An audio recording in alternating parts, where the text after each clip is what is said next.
how many times must I tell you? You must never put your life on the line for me. Mother has always had a fascination for Lord Mortimer, but has never wanted to tell me why. We are doing our utmost to find your mother as quickly as possible.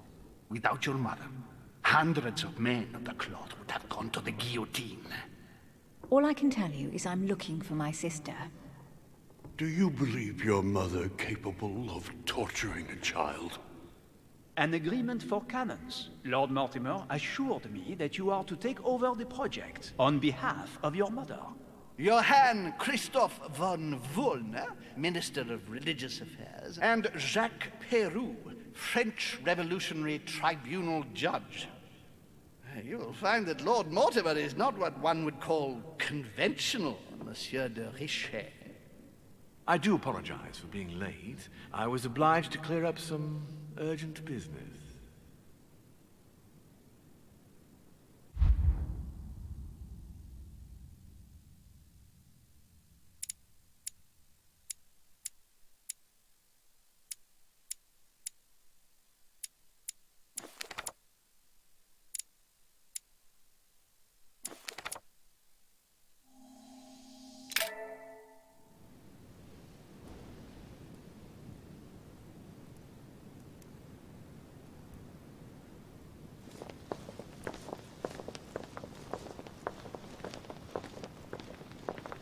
At last we meet, Monsieur de Richet. Do you mind if I call you Louis? Please do. Thank you. I wish to apologize wholeheartedly, Louis. I made you cross the seas, and I wasn't even here to welcome you. When I asked you to join us here, it was, of course, in the hope that you would help us find your mother. Unfortunately, I am now confronted with another problem, which I would rather have done without. You see, last night, Miss Adams also went missing. I have had my people searching for her all over the island. Alas, to no avail. It so happens that both her mental and her physical health are extremely fragile. I'm worried that the same thing happened to her as to your mother. Also, I would appreciate it very much if you could tell me what you were doing on the floor in her room in the early hours It's quite of the normal. morning. I can explain everything. Oh, well, I'm glad to hear it. You see, Sir Gregory is about to arrive, and he's taken Elizabeth's disappearance very, very seriously. Please, reassure him so that we can talk about your mother. William, I would like to see you a moment before we begin. In private. Let's step outside a moment. Louis, this will only take a few moments.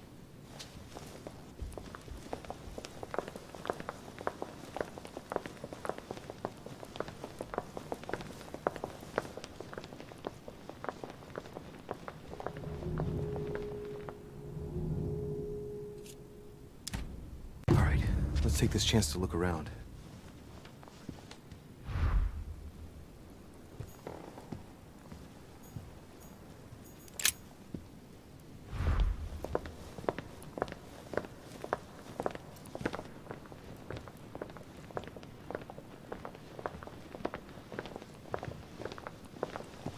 Please, sit back down, Louis.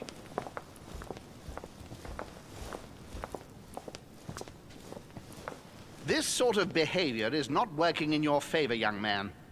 Gregory, Louis told me we needn't be concerned. Of course.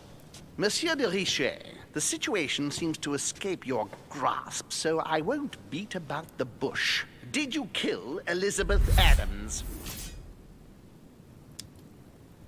What are you talking about? I only helped her. We talked and she wanted to leave. I imagine that's what she did, right? We have found no trace of her leaving, monsieur. So allow me to have my doubts. Nor have we found any reason to believe that Louis is lying. We must remain calm, Gregory. We have found no evidence that would suggest that Elizabeth has been murdered. For the time being, she has only disappeared. Let's stick to the facts, if you please. Well, where is she then?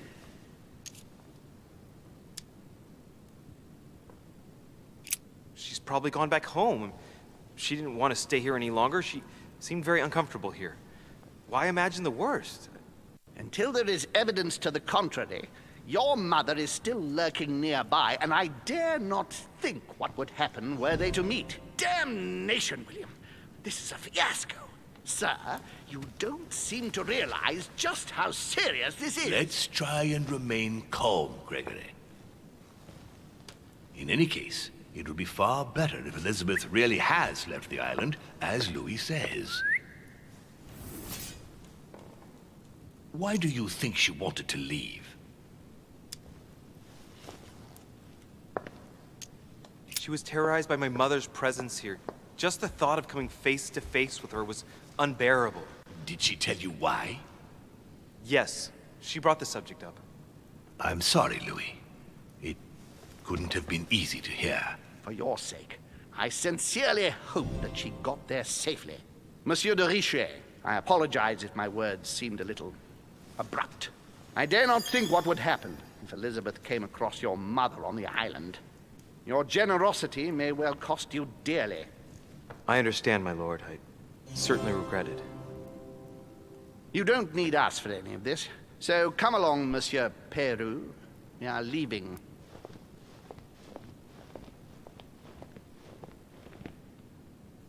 Right. It's time we spoke about your mother, Louis.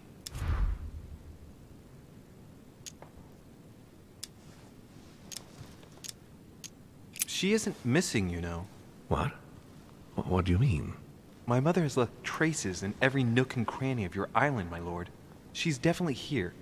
Now, what worries me most is why she doesn't show herself. That doesn't make me feel any better, Louis. What was the official reason why my mother came to your island? I knew about your mother's activities, and yours, in the Golden Order. I thought we had everything to gain by working together. You mean the canon deal with Monsieur Bonaparte? Among others, yes. How did you hear about that? Monsieur Bonaparte came to speak to me about it yesterday, during lunch. I see. So impetuous. He was supposed to let me speak to you about it first. Our friend Napoleon desperately needed financial backing to properly equip his army. I took it upon myself to back him because I have a firm conviction that he can go far. We shall see. However, there's one thing that surprises me.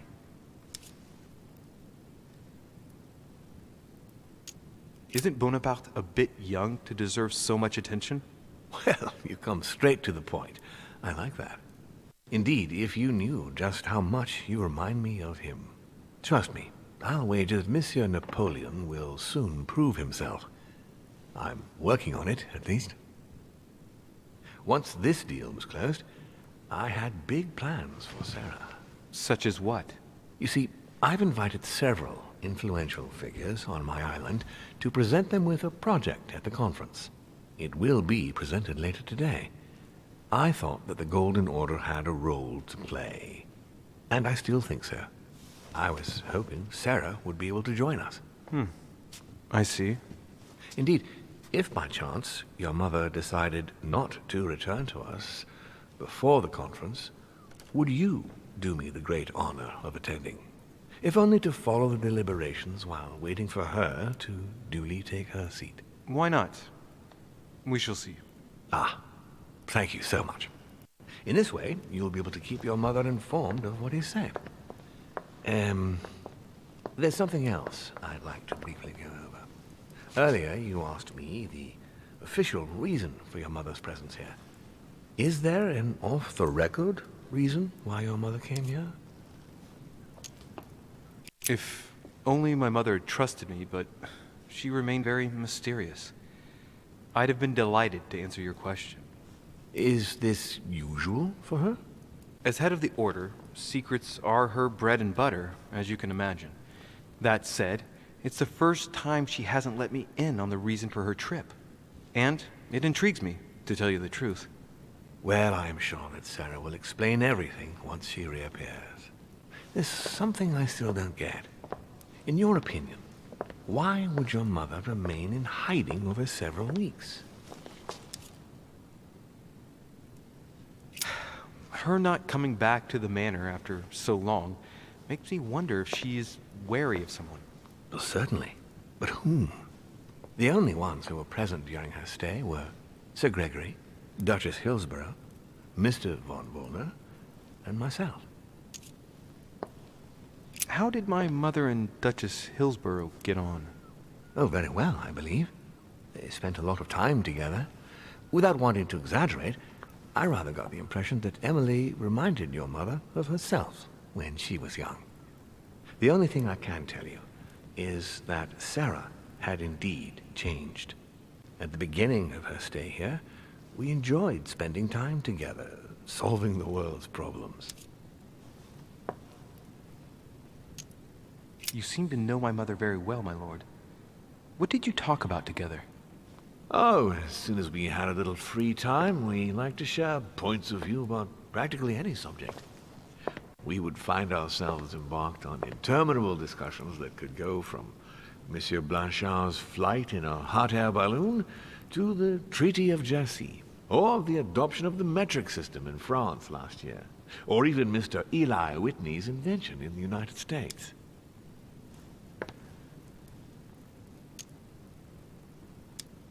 The armistice between the Russians and the Turks. Russia's come out of it having officially won Crimea, which gives it direct access to the Black Sea. And, at the same time, the Mediterranean Sea. I'm worried about the decisions Tsarina Catherine might decide to take. She's a woman who managed to get rid of her husband to accede to the upper reaches of power. Gaining access to the Mediterranean Sea remains her main objective. When she still had that dear Potemkin as her lover, I could always find out about her intentions, but those days are over. You're speaking of Grigory Alexandrovich Potemkin? The very man. The little devil behind the mother of all Russians. Since his death, I know absolutely nothing of what the Tsarina is up to. Oh, really? Ah, yes. I didn't mean to shock you. Please forgive me. Let's just say that, in my position, it is often advantageous to know about the habits and customs of world leaders. I'm surprised she didn't get you started on the Crusades.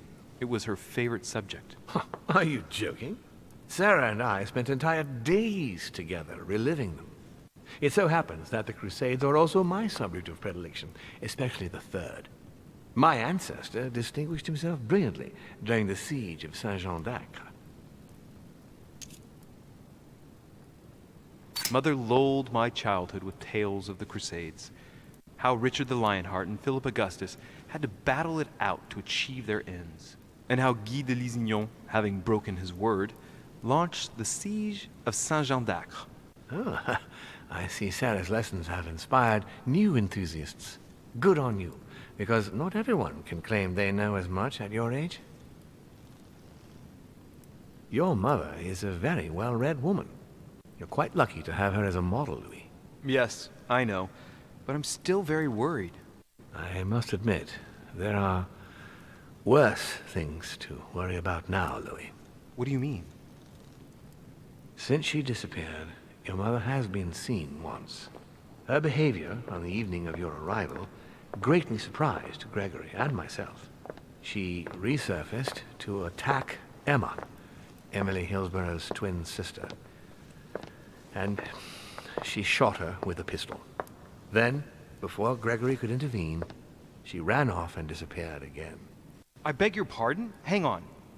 Emily has a twin sister who knew my mother? What's she playing at, goddammit? That means my vision on the wharf, it was actually happening inside the manor. Mother shot Emily's sister? The very person she came looking for? Why would she do that? Excuse me, but between that and the childhood of Lady Adams, it's all a bit much for me to cope with. I need to piece it all together again to see things more clearly. You said that you spent a lot of time talking together at the beginning. What happened for that to change? I'm afraid I haven't much to tell you. The more the days went by, the more she withdrew into herself. She never gave me an explanation. Until the day came when she purely and simply disappeared. Where did she go when she wanted to be alone? She would shut herself away in a room we use as a box room upstairs. Would you allow me to go there? Naturally, Louis, of course. I'll send you a servant to open it. Thank you. That's all I can tell you about the disappearance of your mother, Louis. I would like to have been more helpful. I shall stay on her trail and follow up any leads. Thank you. We will meet later on to welcome our last guest. In the meantime, I shall get someone to open the box room upstairs for you. Thank you.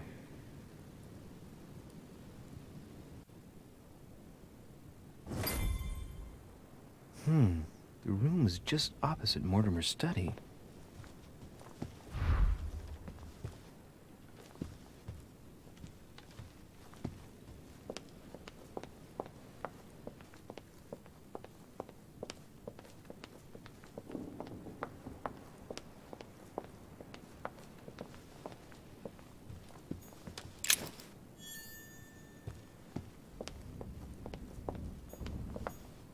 Monsieur Jacques Perru,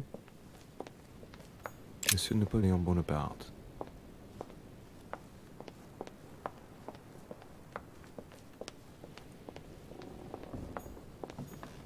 Duchess Emily Hillsborough.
Monsieur Johann van Volner.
The Quorum Guide.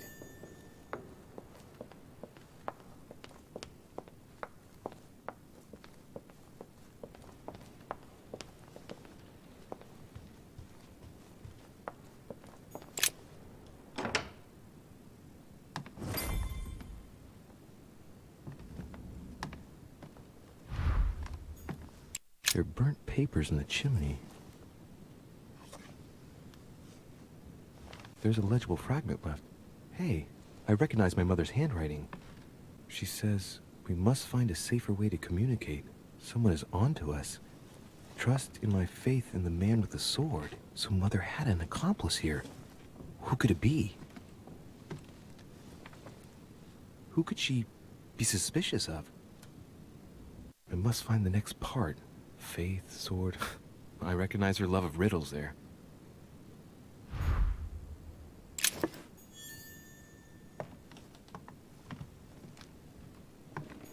Dante's Paradise. Raise your head and be reassured, for what comes up here from the mortal world must ripen in our rays. A drachma.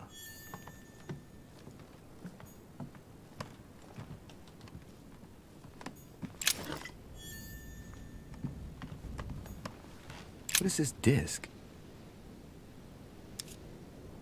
Oh, that reminds me of the ones my mother collects. It's magnetic.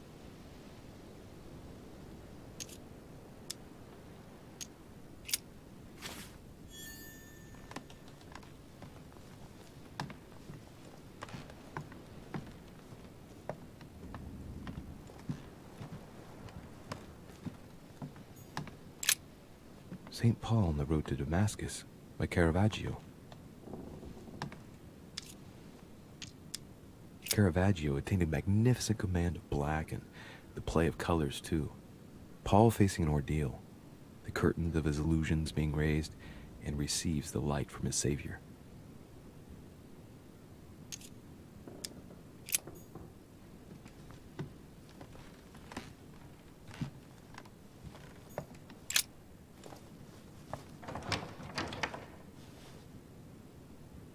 The door appears to be locked on the other side.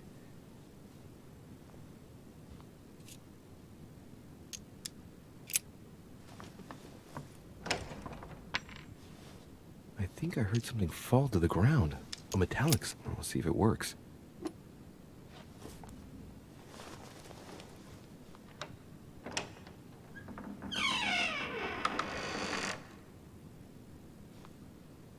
It's open.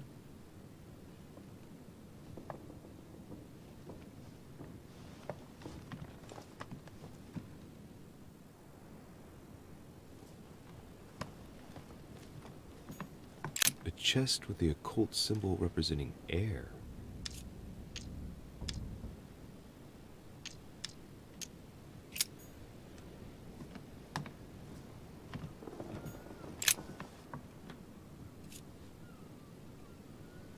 A drawing of the Apostle Matthew, painted by Guido Reni. He's represented as writing the word of the Lord, transmitted by the Holy Spirit, who appears here in the guise of an angel.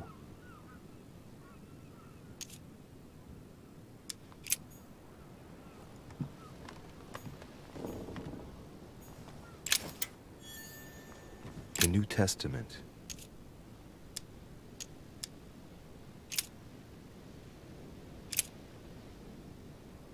And it came to pass in those days that Jesus came from Nazareth of Galilee and was baptized by John in Jordan.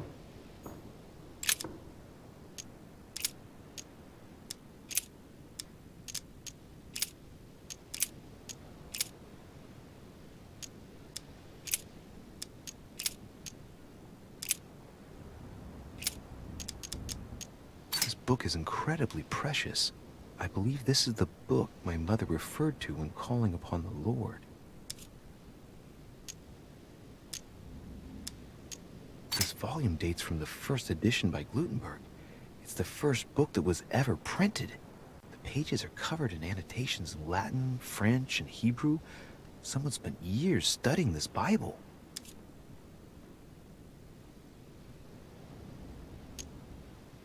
A volume of the Gutenberg Bible.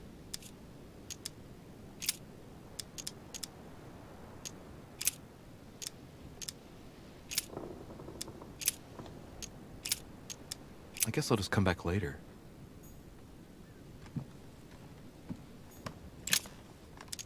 It's St. John, painted by Guido Reni.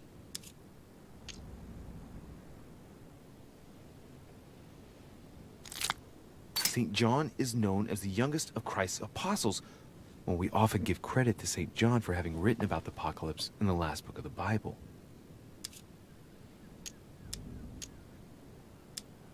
St. John, painted by Guido Reni. Several portraits of apostles, all signed by Guido Reni. Looks like someone touched this commode recently. There are fingerprints on the sheets and in the dust.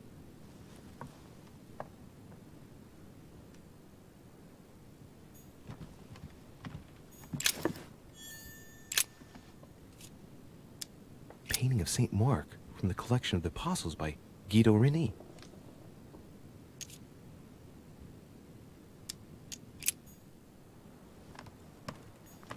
Amber crystals.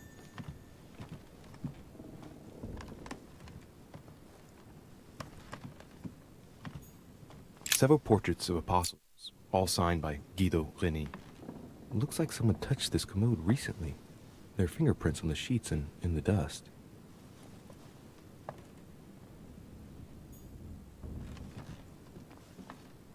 Several portraits of apostles, all signed by Guido Reni.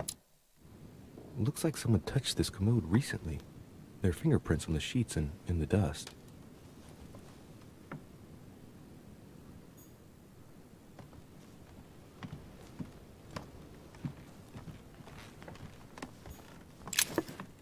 St. Paul painted by Guido Reni.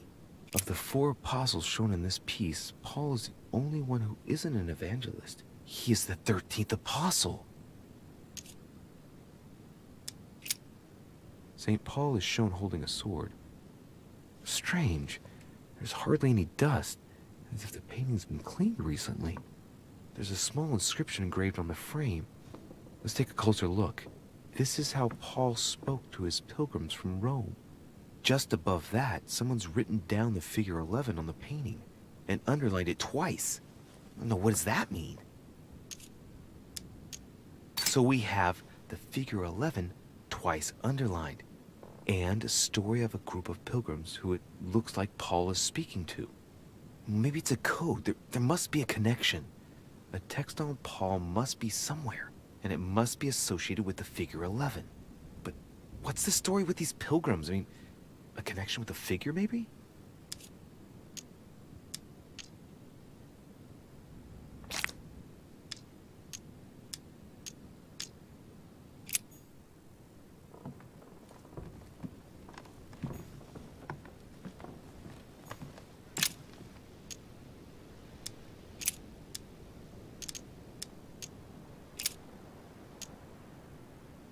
I say then, have they stumbled that they should fall? God forbid, but rather through their fall, salvation is come unto the Gentiles, for to provoke them to jealousy. Oh, wait. A note from Mother is carefully folded between the pages here. What does it say? Dear E, I'm glad you found this note. I was afraid the code of the 2 groups of pilgrims would mislead you. Pick up the package. You know where, and hide it where no one will find it. It's imperative. Awaiting your reply, hidden behind the youngest apostle. What? The youngest apostle? What does Mother mean by that?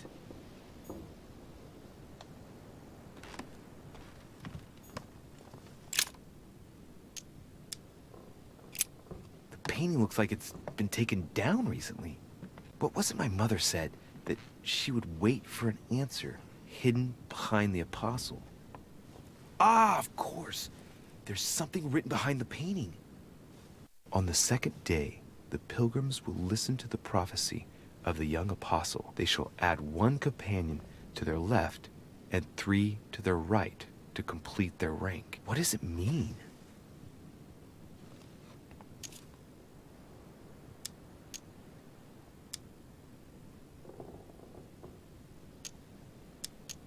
On the 2nd day, the pilgrims will listen to the prophecy of the young apostle. They shall add 1 companion to their left and 3 to their right to complete their rank. What does it mean?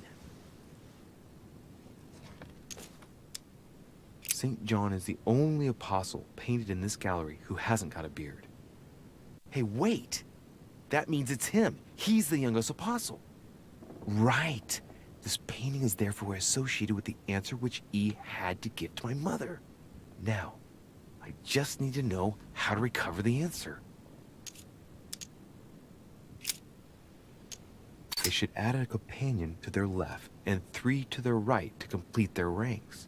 I imagine it applies to their code, the one Mother set up with the pilgrims. What's this? A group of pilgrims who Paul was talking to, and now John is telling them prophecies?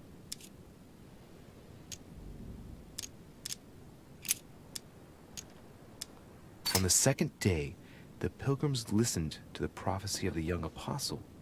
The prophecy of the young apostle. That was John.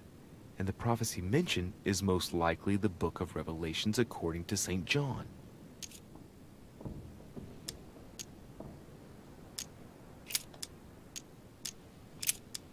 On the second day, the pilgrims will listen to the prophecy of the young apostle. They shall add 1 companion to their left and 3 to their right to complete their rank. What does it mean?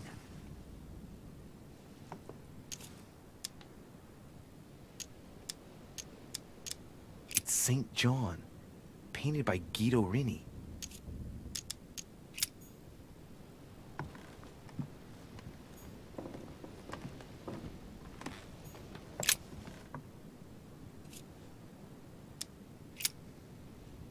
There's something else behind this painting. It says, half of each group will join the first city of Corinth. What the hell does that mean?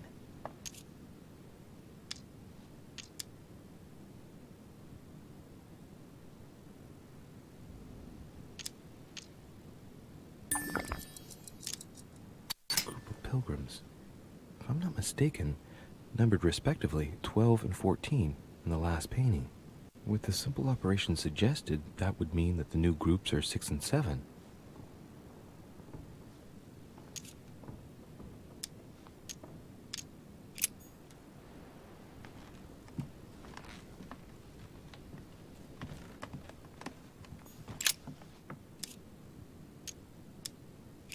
There's nothing worth noticing here.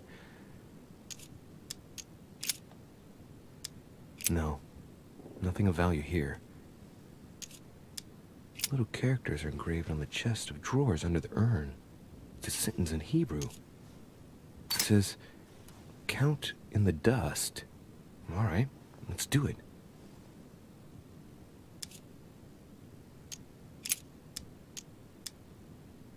There are finger marks, deliberately drawn in the dust. 8 in all. That's what the message in Hebrew spoke about. Hebrew 8. It's too cumbersome for me to unhook here, but judging by the dust, it hasn't been moved for months, if not years.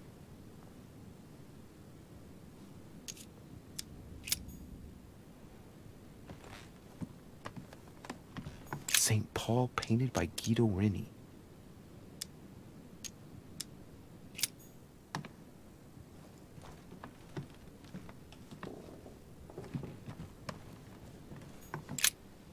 St. Paul on the Road to Damascus by Caravaggio.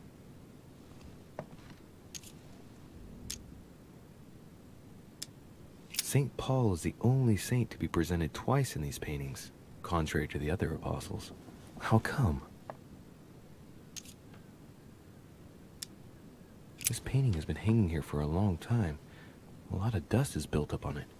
Well, a finger has drawn a number in the thin layer of dust. I can read the number 4.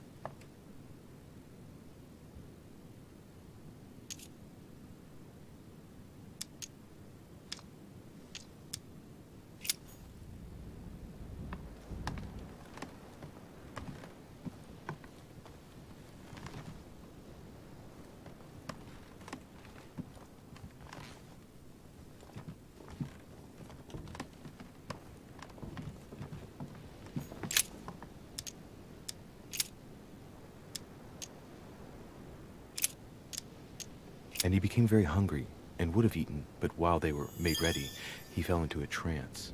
Hey, there's a note here. A message from Mother in reply to E. We must leave urgently, but first I absolutely must go beyond the nightmare. Watch out for Volner. He figured out I was avoiding him. Allay suspicion. See you tomorrow evening. Stand ready. For now, let's cease all communication until we meet. Take care of yourself. I suppose this must be the last message. What happened afterward? If it's what I suspect, I fear the worst. What did Mother mean by, I absolutely must go beyond the nightmare? I must go beyond the nightmare. What does she mean by that? Clearly, she must be trying to do something useful, but what? Nightmare. Does that remind me of anything?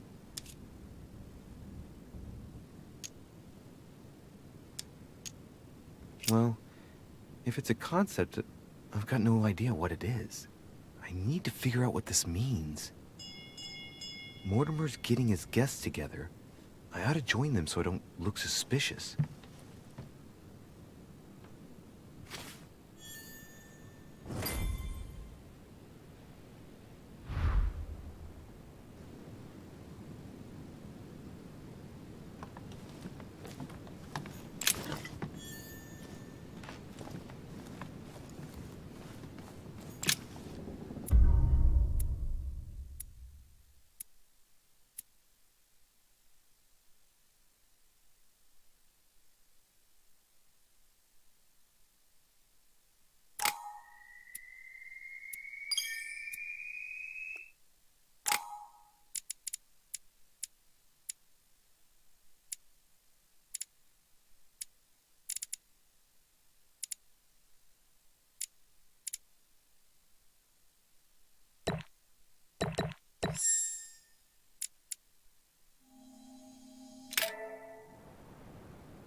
It's time I went back and joined everyone in the small salon.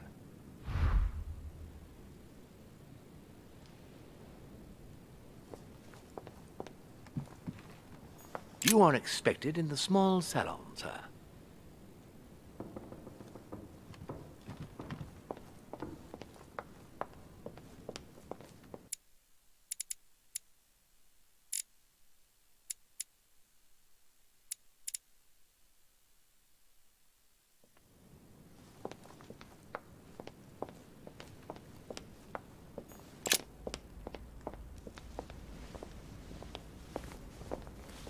Emily, I must speak to you. What's the matter, Louis?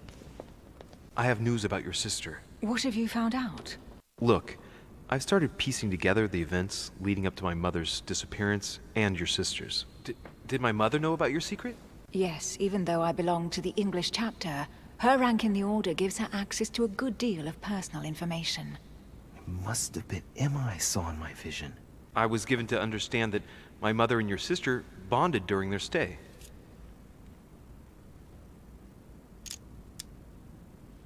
If Mother's really killed her sister, I'd better find her by myself. They say they spent a lot of time together. They got along well. Oh, really? Do you think your mother liked Duchess Hillsborough? Of course she did. After all, she's your sister. Well, we'll find them, Emily. Trust me. Should I speak to her about my vision? If what I saw is true, she might want to take revenge. I better keep that to myself for the time being. Come, Louis. They're waiting for us.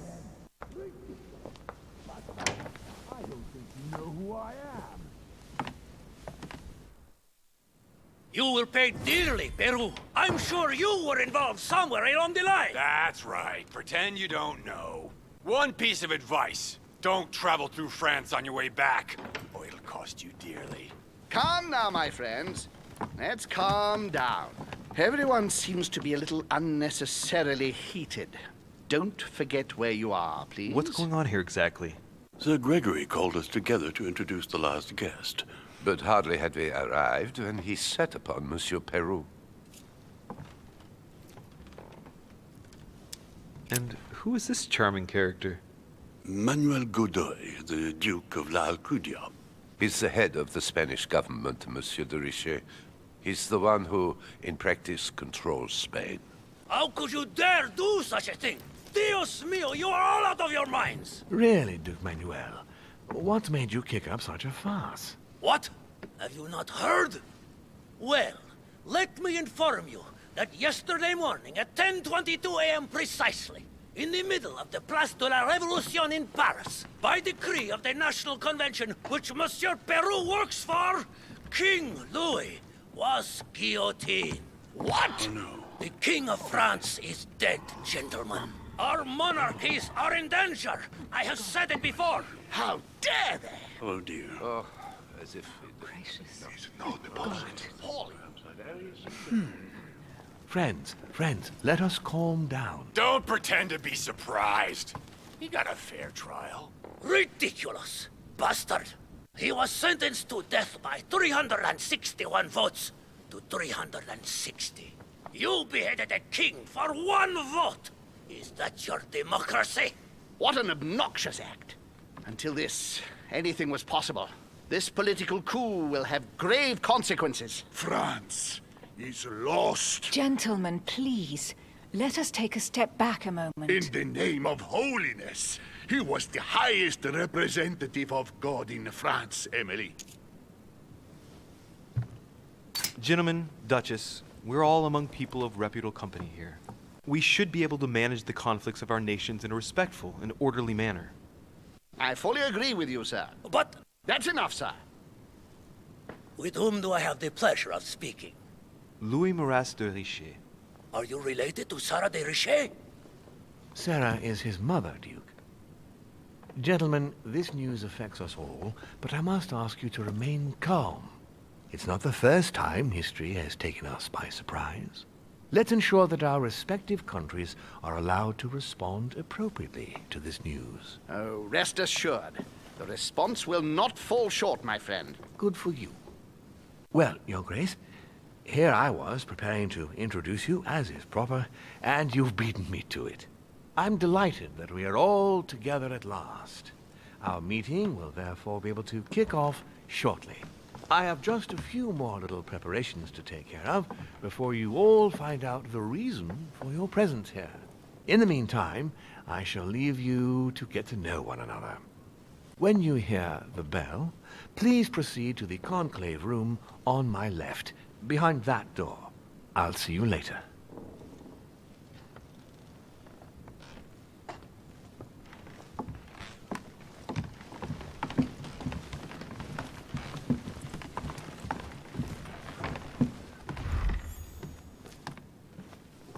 Could you spare a moment, please, sir? I'm glad you asked. I want to talk to you too. Of course. I heard about your mother's disappearance. He looks concerned. I don't know why, but I doubt it's from sympathy alone. Well, let's see what he wants from me. Any news of her? Have you found her, maybe?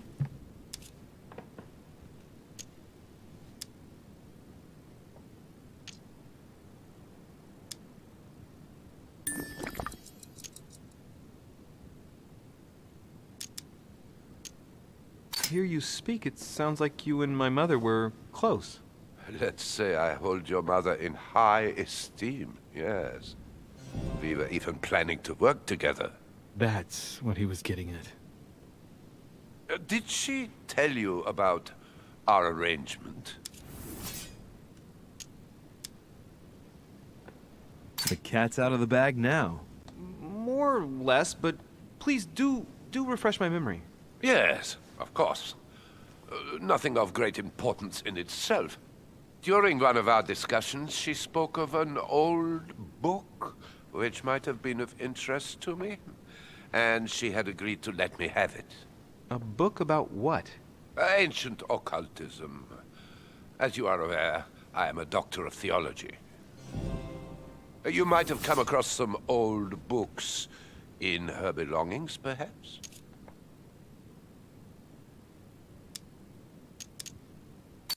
The least one can say is that he doesn't beat around the bush. Sarah never travels without a few books. What does the one you're looking for look like exactly? It resembles a grimoire. It's divided into 7 parts, each one individually locked. It was made in such a way that if someone tried to tamper with it, the sheets would be permanently tarnished. It's a unique copy. There's only one. The mere mention of it makes his face light up. Well, I'll take a closer look, but I can't promise you anything. You seem very upset. Is it so important to you, this book? Well, it's the search of a lifetime. What can I say? Every time I move closer to it, it seems to slip away at the last minute. I was very surprised to learn that your mother had it in her possession. I thought it was with a certain von Borchardt in Paris. Do you know him? I've never heard of him. I'm sorry. I haven't been much help to you. Well, too bad. I hope I've been able to satisfy your curiosity, Mr. von Volner, and that you succeed in finding what you're looking for. Oh, and so do I. And now, what if you told me who you really are working for, instead of keeping up this pretense? I beg your pardon? We both know what you're looking for, von Volner. You're the one who von Borchardt was planning to sell it to. For centuries, all those who have come into contact with the Al-Azif have bitterly regretted it, Monsieur de Richet. You are playing a dangerous game. Please know that I am working for someone who does not appreciate anyone poking around in his business. Let me guess. Lord Mortimer. Oh, you are way off the mark. There's nothing more for us to say. Goodbye.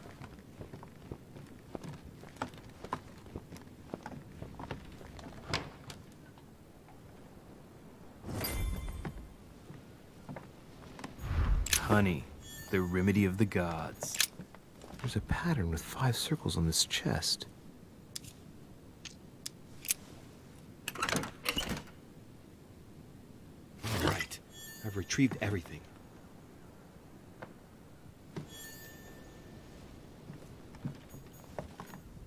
Hey, these look like page Chronicles of the Amber Princes. As I recall, Dorkin was my favorite character.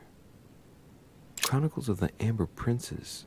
As I recall, Dorkin was my favorite character.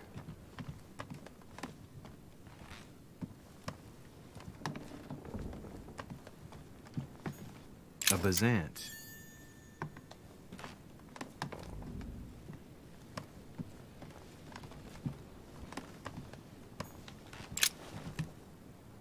Monsieur Bonaparte, may I speak with you a moment? May we? Does expression "go beyond the nightmare" mean anything to you at all? Well, metaphorically, yes. It sums up the career of a soldier quite well. I doubt that is what you want to hear, though. Indeed. That's surely not what I'm looking for. Well, monsieur, if you are looking for a phrase book, Lord Mortimer must surely have one, given the number of books he has. You ought to check in the library of the tower. You never know. Would you have any more information about the conference Lord Mortimer spoke of? Nothing at all. Mortimer is very committed to secrecy when it comes to his conferences. But given the presence of Monsieur Peru and ourselves, I think it must concern France to some extent. Otherwise, I doubt he would have invited 3 Frenchmen to his table, huh?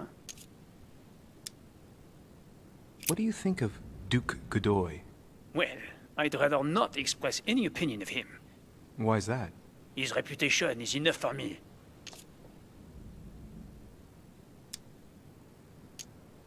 There are some rumors about his loose morals. Juste, monsieur. Add to that his devouring ambition, if you want my opinion. Playing at Loverboy rather than gaining merit for his career. It's a disgrace for any soldier. I understand your point of view. What do you think of Duke Godoy? Well, I'd rather not express any opinion of him. Why is that? His reputation is enough for me.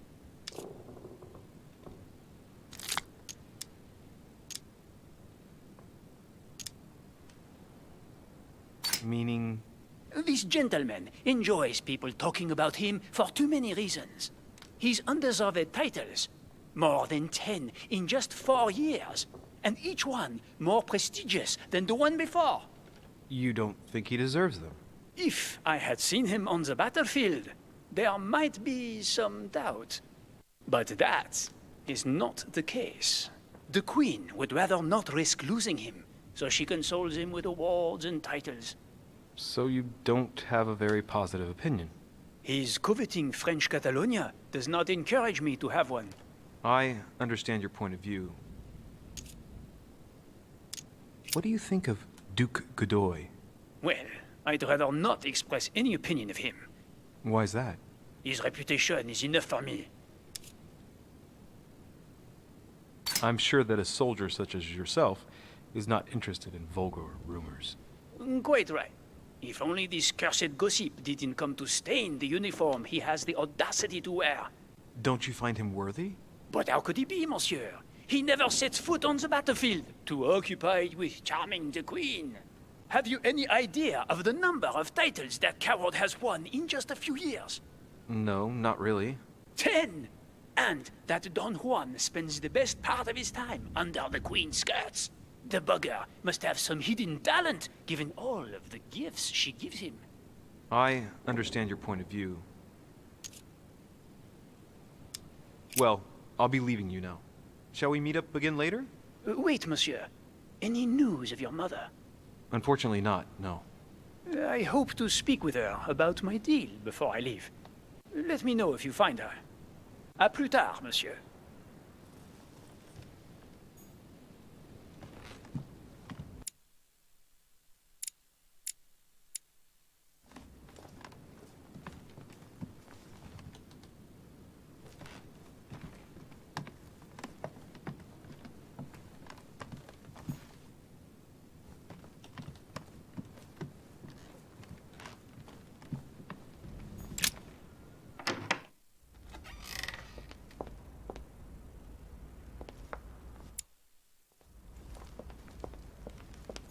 What can I do for you, sir? I am at your service day and night, sir.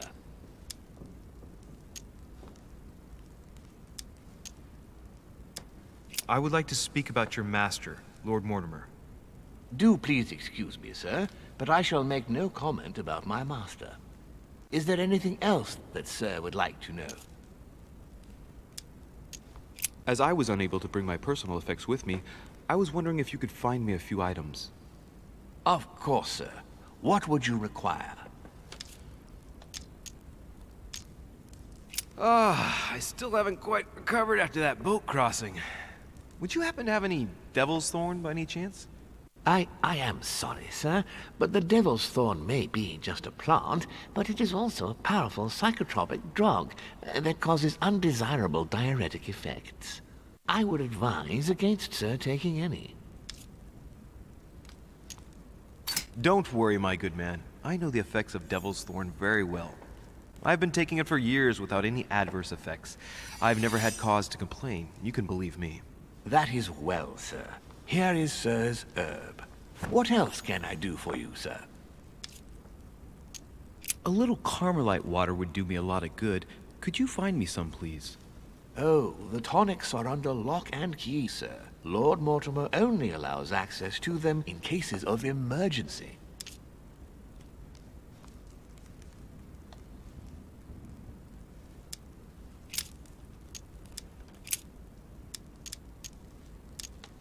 What can you tell me about the guests? Do excuse me, sir, but I am bound by discretion to say nothing about Lord Mortimer's guests, sir. Perhaps sir would like to know something else?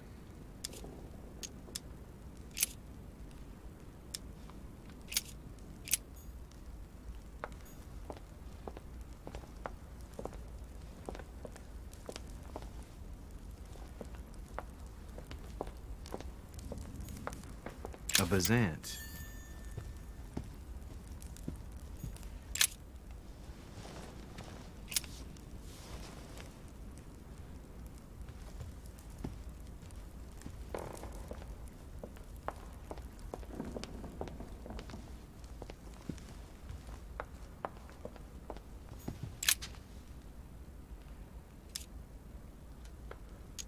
Go beyond the nightmare. Does this line remind you of anything in particular? You've caught me unaware here, Louis. Let me think about it a second. No, nothing comes to mind. Sorry, Louis, but I am unable to help you. Mr. President, what do you think about your counterpart, Duke Manuel? I'm very surprised he was able to accept Lord Mortimer's invitation, given the political situation in Spain. What do you mean? The situation is ready to explode with France over Catalonia. Well, the Duke must have a darn good reason to be absent and come here, mustn't he? When Lord Mortimer invites you, Louis, you come. It's always in your best interest. I wouldn't say that personally, but... Mr. President, can you tell me a little more about the coming conference? Of course, Louis. That's why we're here. Lord Mortimer or Sir Gregory regularly organize meetings like this to put forward major projects. What do you mean by major projects? I'd prefer to let Lord Mortimer explain that to you, Louis. Let's say he brings together influential people in order to consider possible actions to undertake to guarantee the future of nations. Do you know the theme of the conference? Not in the slightest.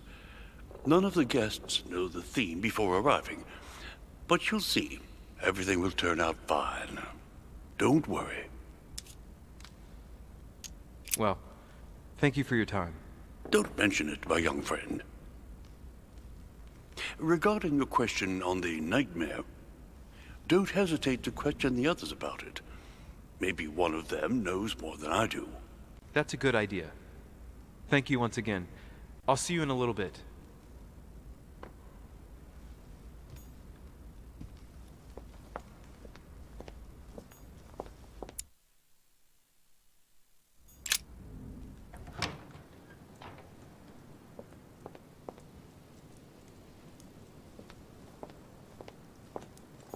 The Conversion of Ulysses by Gurs.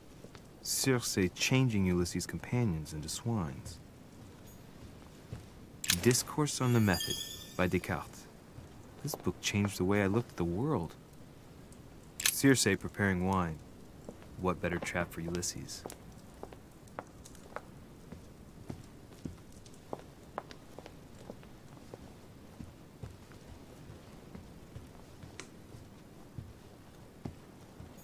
Ulysses and Circe at the table.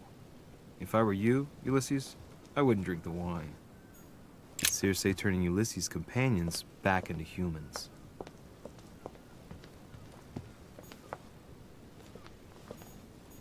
A swine in a salon? That's an odd choice of decor. Ah, Louis. Just the man. Good Lord. How did the king come to be executed? I would think that the order would have intervened.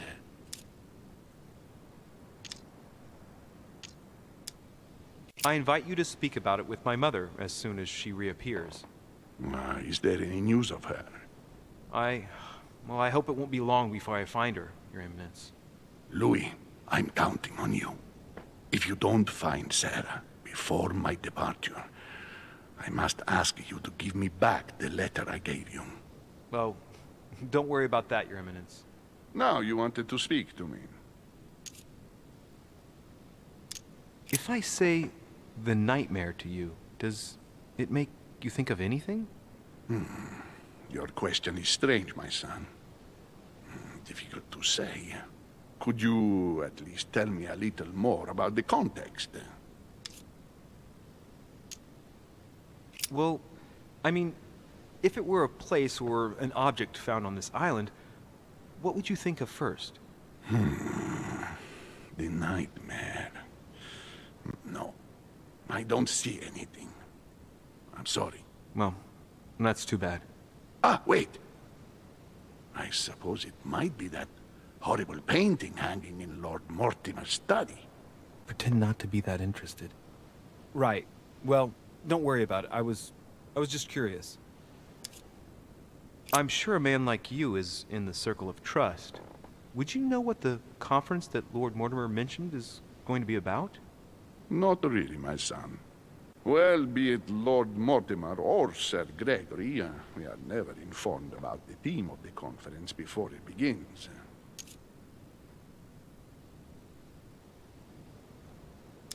I was wondering what to think of that Manuel Godoy.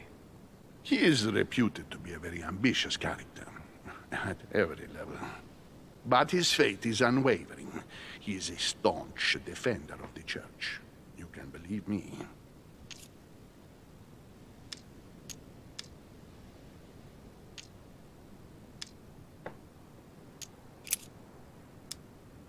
Thank you for everything, Your Eminence.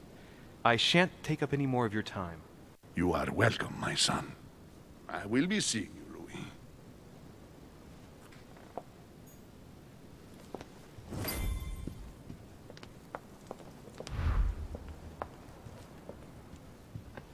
This painting has caused some debate. Who did Dosi paint? Alcina the fairy or Circe the magician?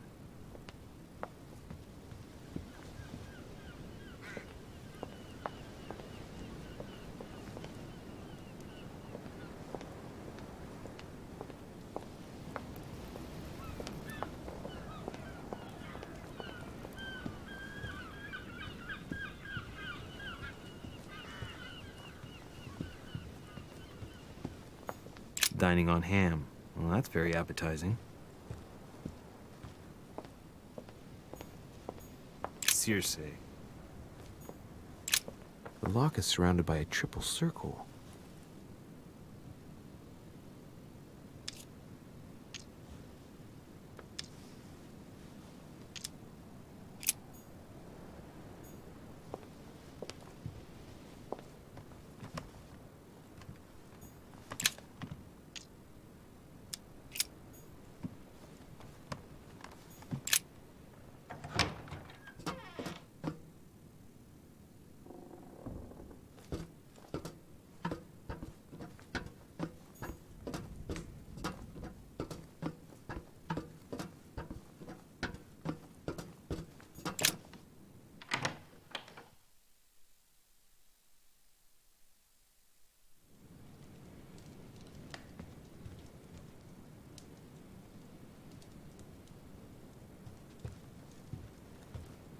Liberty or Death by Regnault.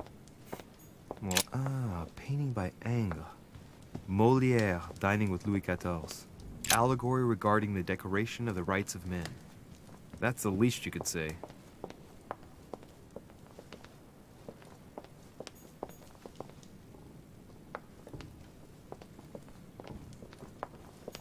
Christ Crucified by Velázquez. Look. Someone's left a note there. Reserved for the Duke of Alcudia. The Last Supper by Leonardo da Vinci. The last day before his crucifixion.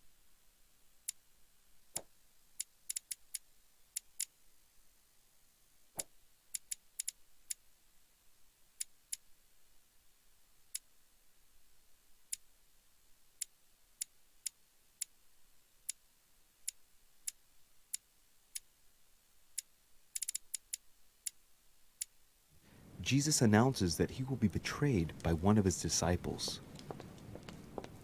Celia. That name means nothing to me.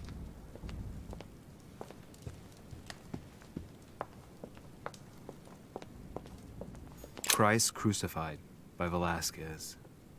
Look, someone's left a note there. Reserved for the Duke of Alcudia.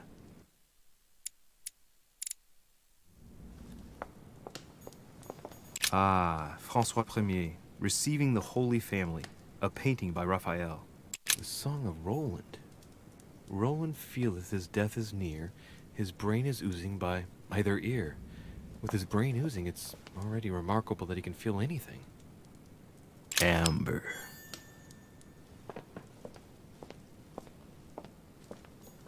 The Fall of Phaeton, another painting by Rubens. Poor Phaeton, struck by lightning by his father Apollo for borrowing his chariot and losing control of it. Moral, don't steal Dad's chariot. A fragment of amber. The Company by Rembrandt. A meeting between Louis XIV and Philippe V. I wonder why Mortimer's particularly fond of this painting. The Last Supper by Leonardo da Vinci. The last day before his crucifixion, Jesus announces that he will be betrayed by one of his disciples.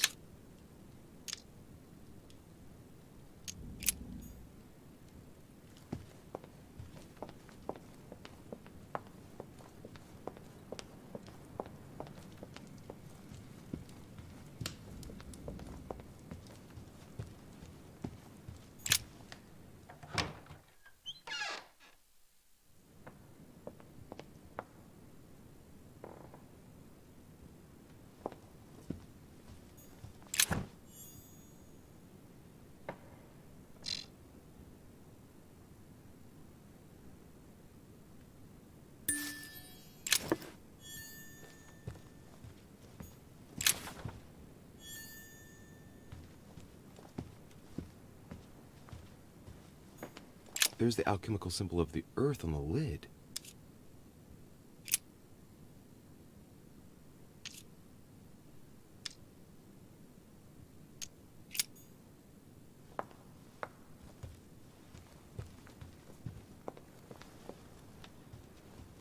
Golden elixir.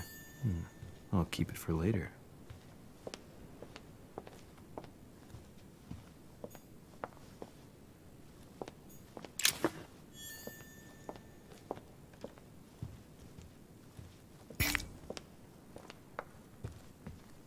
There's the alchemical symbol of the earth on the lid.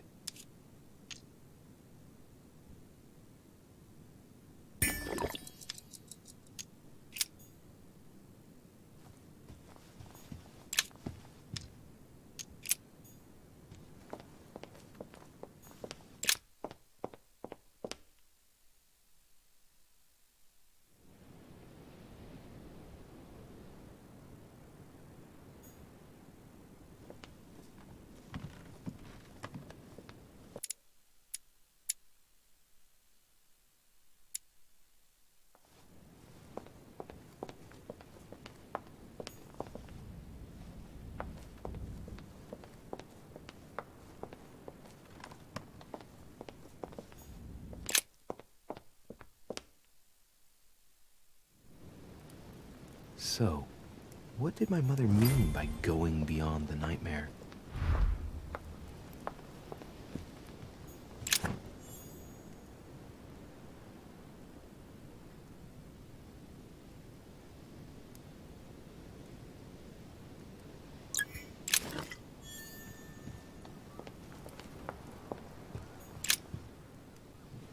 Which four-letter word could open this chest?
Book of the Mortimer family. The Book of the Mortimer family.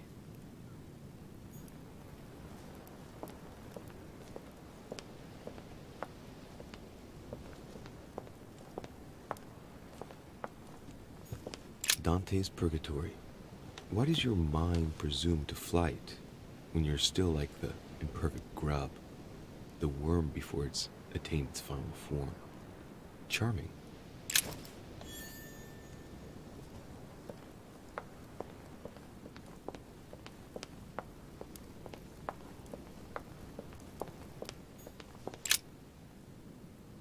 Le Coup de Lance by Paul Rubens.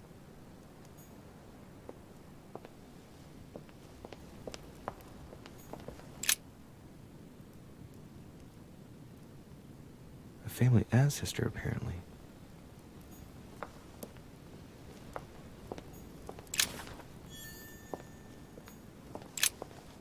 A mynah bird. Well, Waldo, is your master good? Sarah de Riche? Waldo, you know Sarah?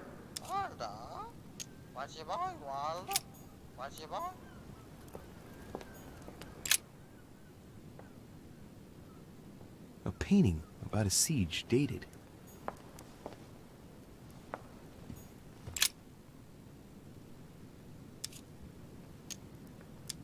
That's what you generally feed birds.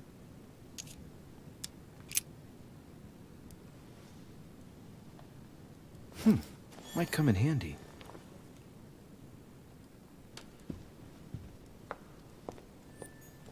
The Nightmare painted by Fuseli in 1781. This must be what my mother was talking about. Now just need to find out what she meant by go beyond. Hey, looks like it's mounted on rails on each side. It should lift up, I think. There must be a mechanism somewhere.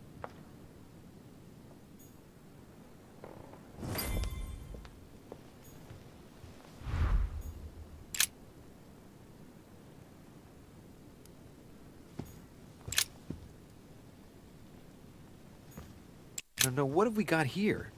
Well, it looks like a model of a lock. As if Mortimer is fond of complicating things sometimes. Well, I hope I never have to try and unlock it. Let's take a closer look. Judging by the shape, I'd say they're Criollo cocoa beans. The chocolate of the Mayas, the rarest of the beans. Some even say they're an aphrodisiac.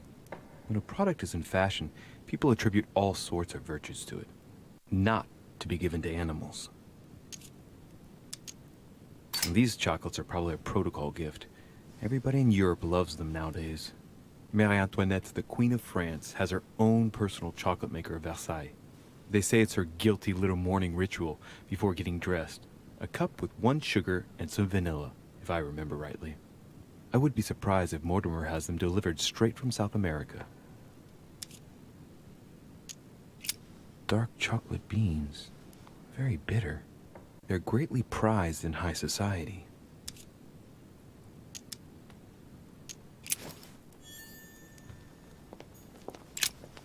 A mynah bird.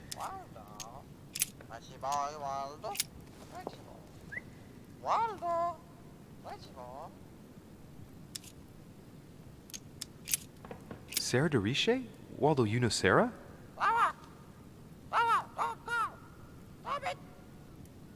What? Repeat that, Waldo. Sarah? What about Sarah?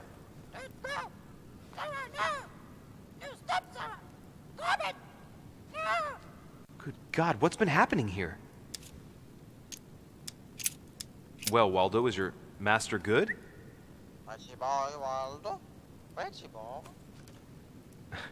I don't really know what I was expecting.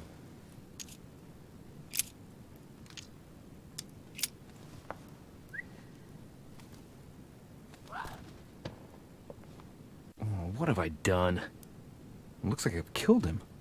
Oh, shit. I better not hang around.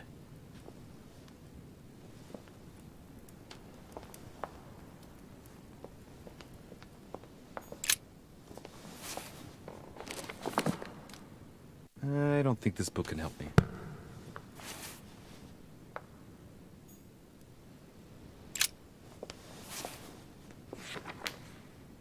I don't think this book can help me.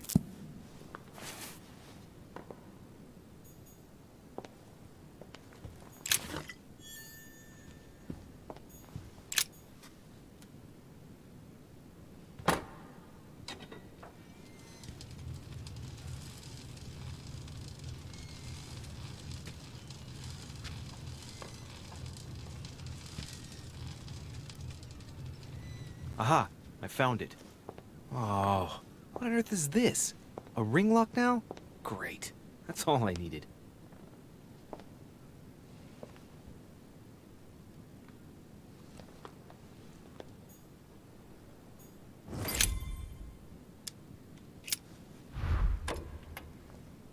Well, I got it wrong. It doesn't matter.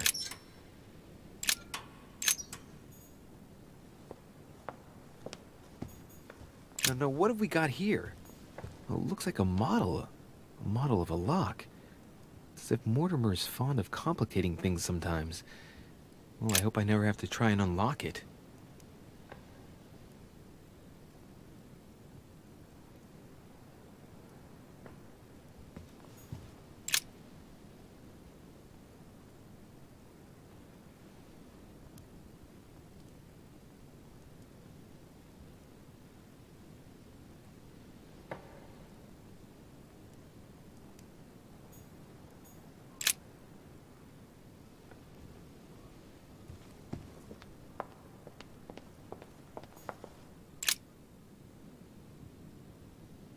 Hey, there are 2 dates on this painting.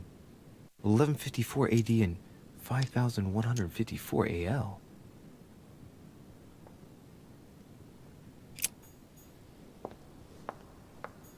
This painting isn't finished, and it looks like Mortimer probably did it. Not bad, but you can't exactly say it's been done in the style of the period.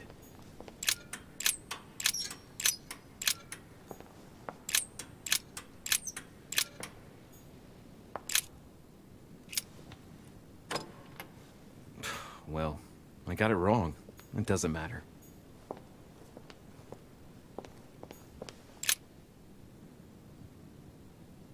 Hey, there are two dates on this painting. 1154 AD and 5154 AL. The two dates most likely relate to two calendars. The Gregorian calendar and, well, the Freemason calendar.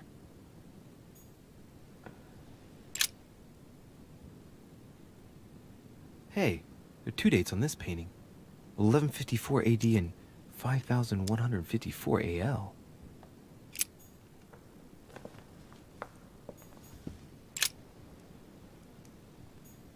Now, what have we got here? Well, it looks like a model of a lock. It's as if Mortimer is fond of complicating things sometimes. Well, I hope I never have to try and unlock it. Well, I got it wrong. It doesn't matter.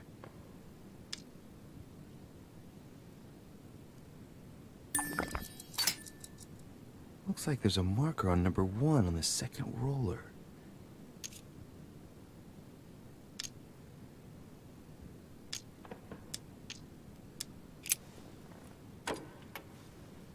Well, I got it wrong. It doesn't matter.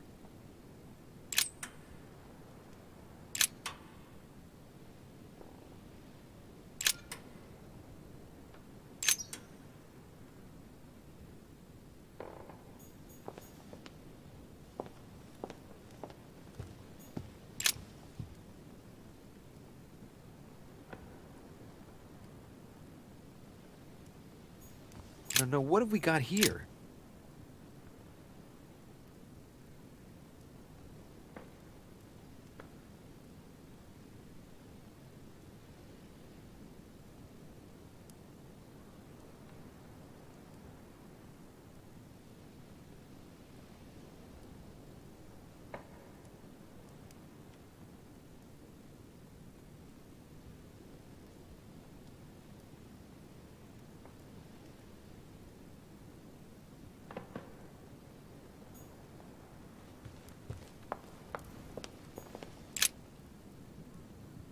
Coup de Lance by Paul Rubens.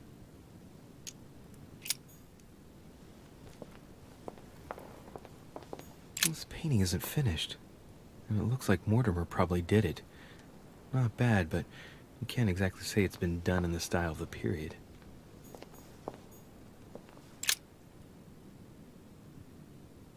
Hey, there are two dates on this painting. 1154 AD and 5154 AL. The two dates most likely relate to two calendars. The Gregorian calendar and, well, the Freemason calendar.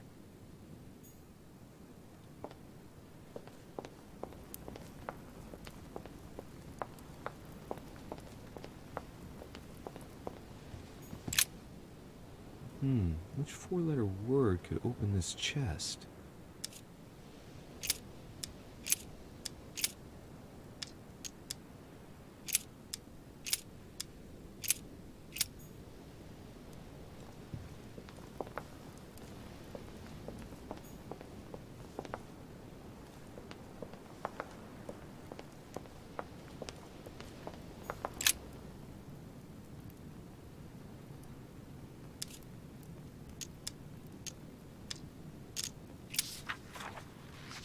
This seems to be the list of grants and sponsorships given by the Mortimer family.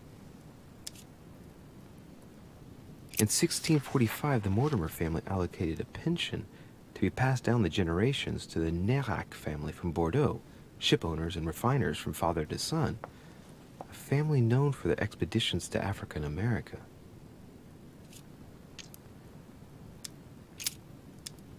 In 1489, the Mortimer family participates in the purchase of the Caravel Santa Clara from Juan Niño, shipowner on behalf of Don Luis de la Cerda, The vessel will be renamed La Niña.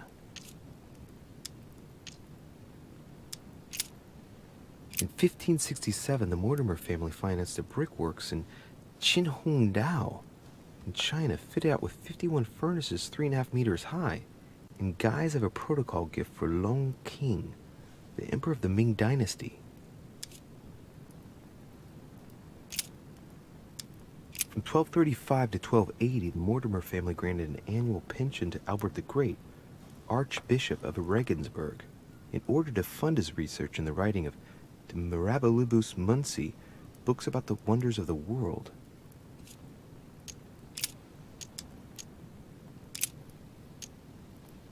In 1550, the Mortimer family financed half of the construction of St. Basil's Cathedral in Moscow, by way of protocol gift for Ivan IV Vasilievich, one of the most beautiful religious buildings ever built.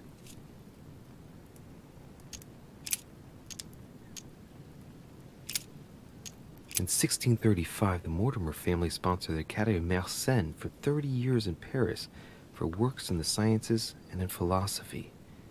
That was generous, but not entirely selfless when you think about Blaise Pascal, who developed the first calculating machine at the same time.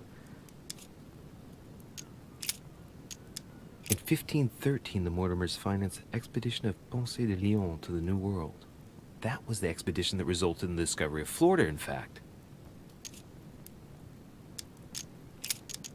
In 1772, Lord Mortimer made a donation of £112,000 to the attention of Achille Basmarin, major ship owner of Bordeaux, for the construction of a ship, the Clary.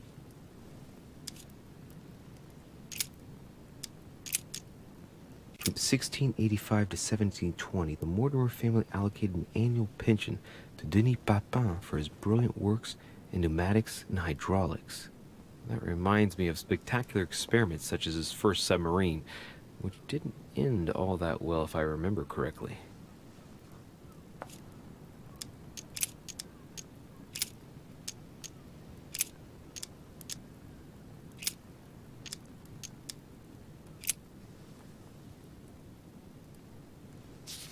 Well, well, history of the Mortimer lineage.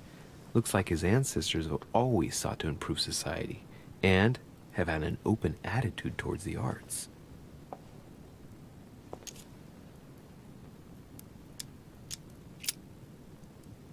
Oh, the family tree.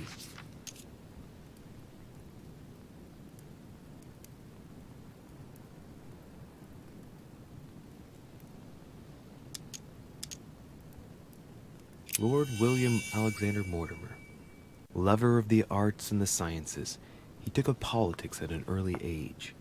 After rapidly becoming influential, he decides to retire from public life in order to organize conferences reserved for the elite with the aim of finding answers to world problems. Blah, blah, blah, blah, blah. He's also an only son, and the book doesn't mention any known descendant. The first William Alexander Mortimer. He was born in 1131 and distinguished himself during the Third Crusade, during which he rubbed shoulders with Richard the Lionheart. He showed outstanding bravery during the siege of Saint-Jean d'Acre. He died in 1211 in the country of Westford at the age of 80. What longevity! Nice. Nothing is mentioned about his wife. The direct descendant of William Alexander Mortimer I was born in 1195 on his father's return from the crusade. Only son, more discreet than his father, it states that he was widely traveled. He produced only one descendant, named William Michael Mortimer. He died in 1275. There's no chapter dedicated to his mother.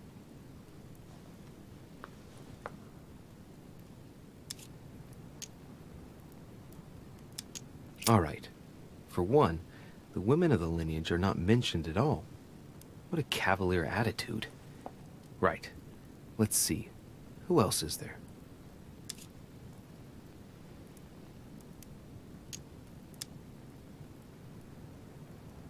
Only son, a descendant with a singular name. He also took a wife and had only one child, named William again.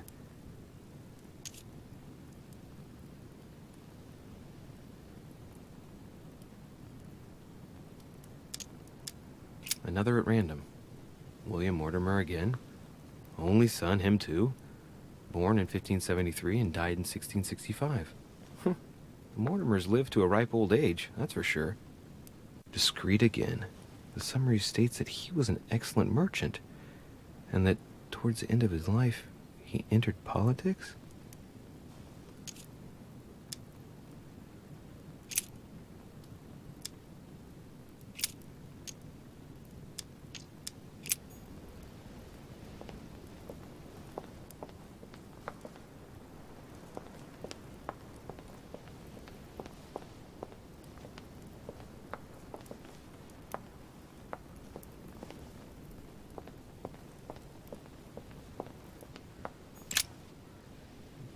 Which four-letter word could open this chest?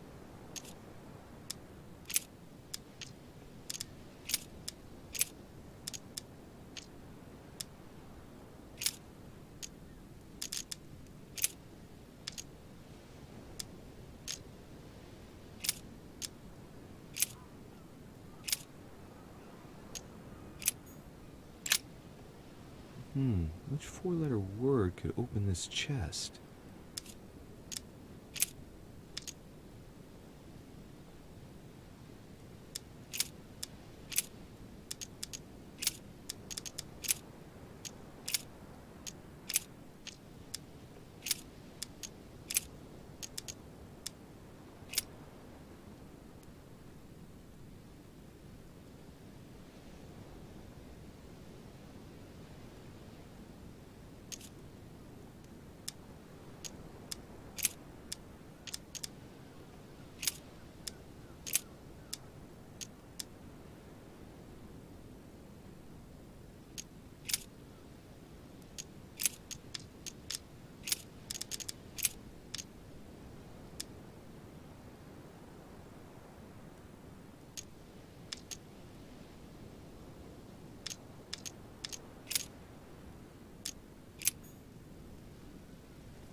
Pound.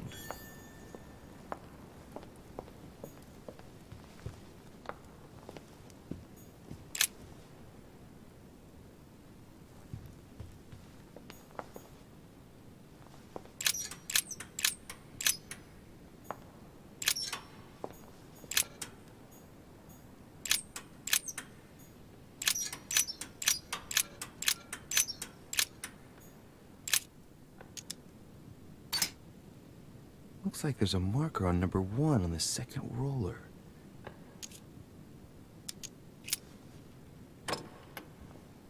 Well, I got it wrong. It doesn't matter.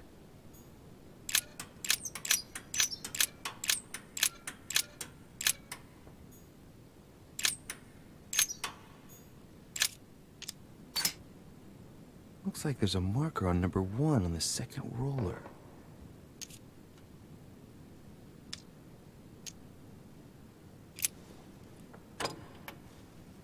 Well, I got it wrong. It doesn't matter.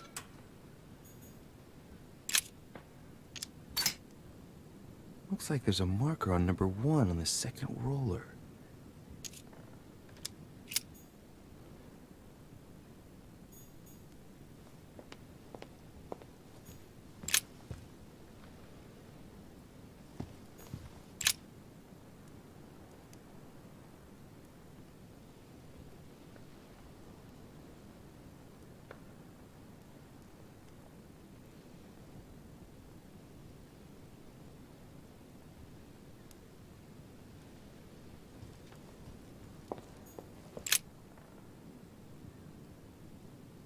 Painting depicting the Third Crusade. It's titled Winter Before the Fall of Saint-Jean d'Acre. The Siege of Saint-Jean d'Acre was a major conflict during the Third Crusade. Richard the Lionheart and Philip Augustus fought to take the town back. It was the Crusaders' first operation to take back the Kingdom of Jerusalem.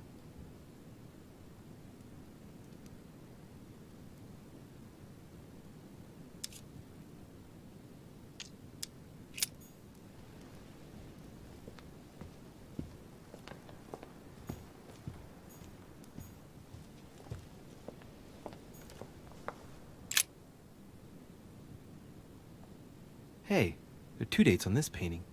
1154 AD and 5154 AL. The 2 dates most likely relate to 2 calendars. The Gregorian calendar and, well, the Freemason calendar.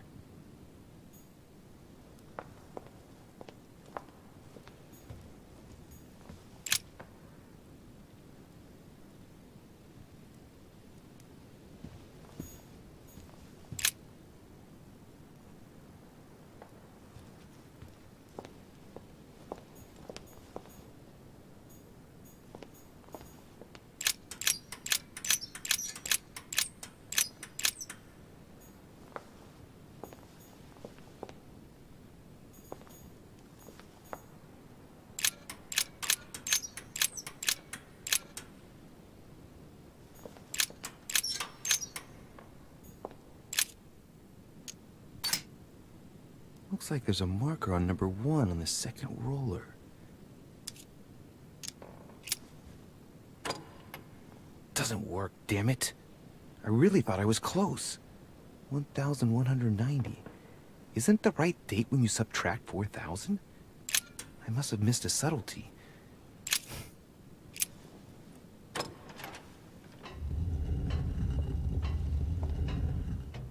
Open sesame.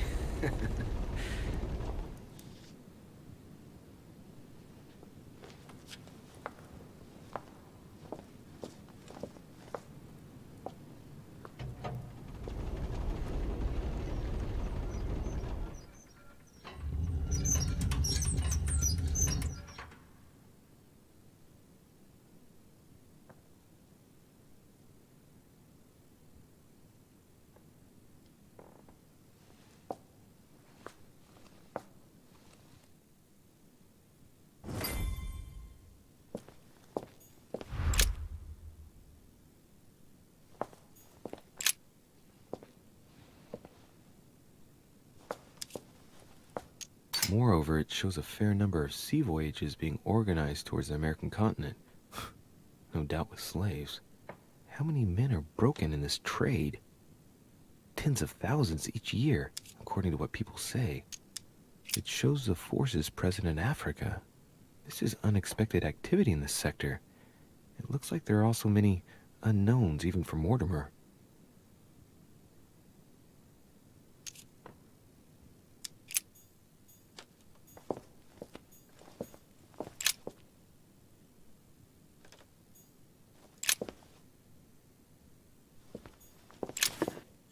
Weakness of the Human Psyche by Guillaume Trimore.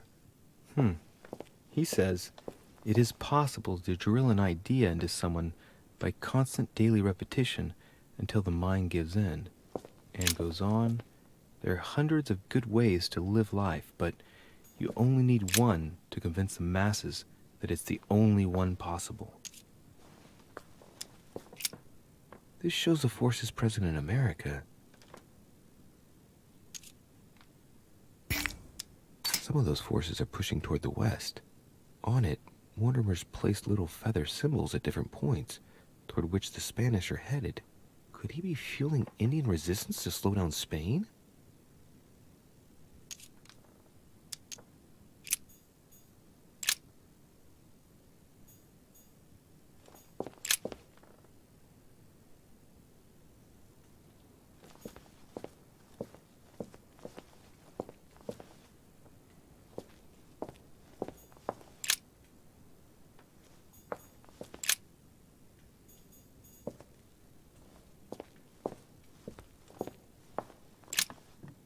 This is my mother's writing.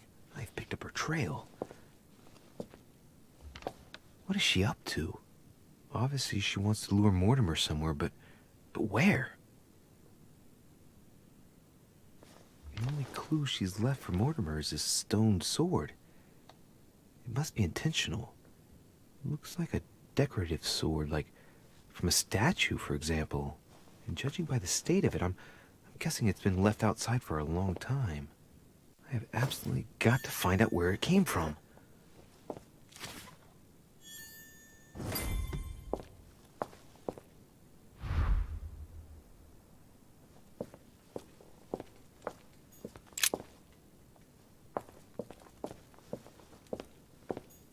Preservation using formaldehyde.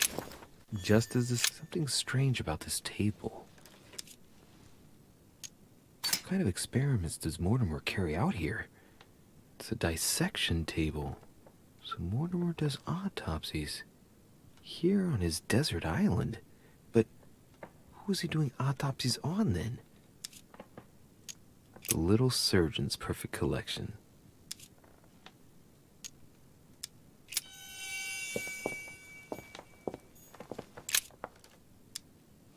Strange.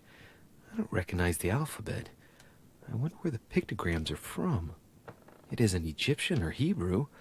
There are two inscriptions on the sides as well as on the top. No way to know what's underneath. Absolutely no idea what it's for, but I find this cube fascinating. Looks like obsidian or onyx. It must weigh a ton. These are feathers. Pigeon, probably. A skeleton.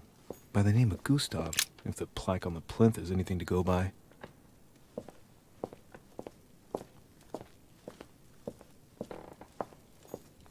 That must be for writing the homing pigeon messages.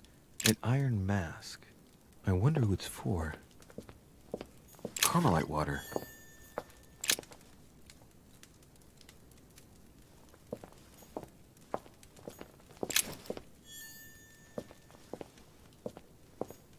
A chest with a motif representing the alchemical symbol of fire.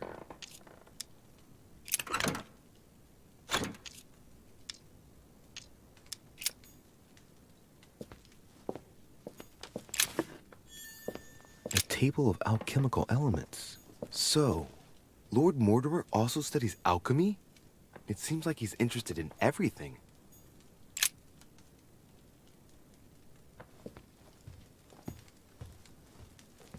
Am I seeing things, or is that an actual von Leeuwenhoek microscope?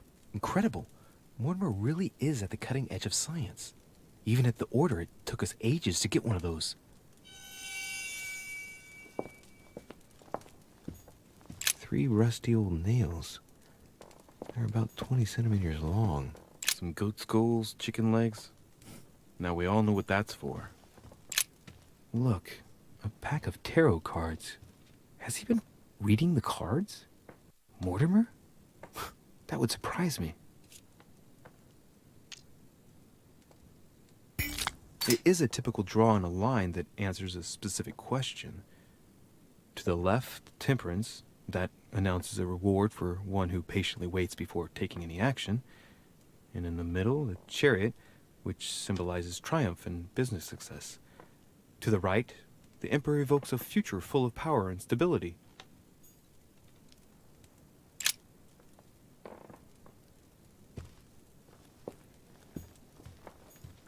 Something strange about this table.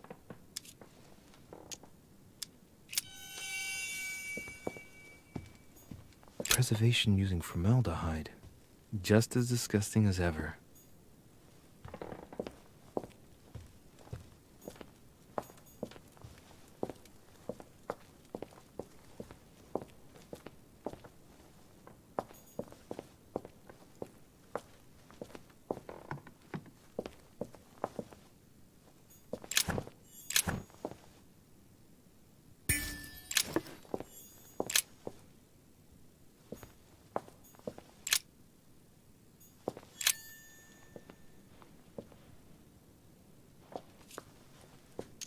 Fine-looking map of the Orient, indeed.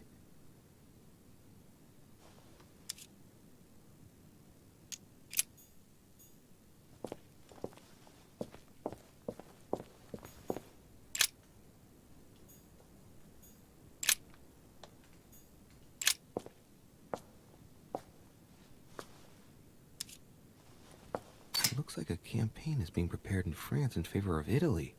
Could Mortimer have decided to finance a war? It shows the forces present in Europe. It's clear that France is surrounded by her enemies. However, a large number has been underlined in bold. 26 million. I know what it is. It's an estimation of my country's population. All our neighbors have far fewer inhabitants.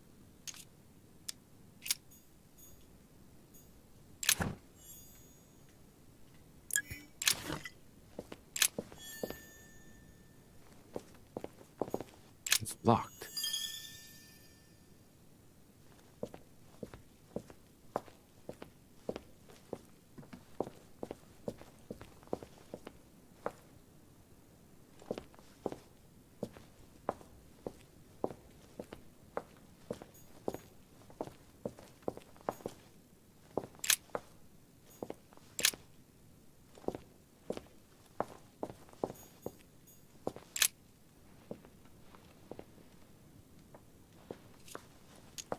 A fine-looking map of the Orient, indeed.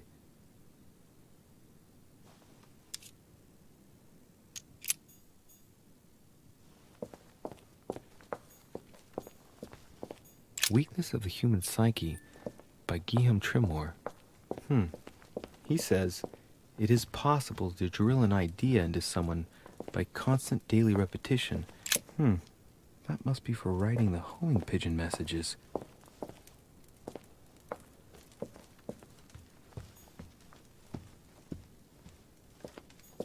A chest with a motif representing the alchemical symbol of fire.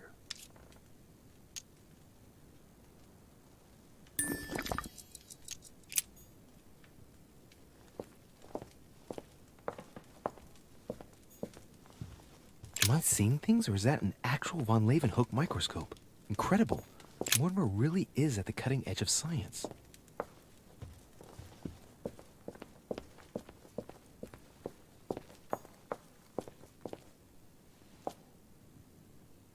Oh, shit. How am I gonna get out of here now? Let's see what you've been hiding, Lord Mortimer.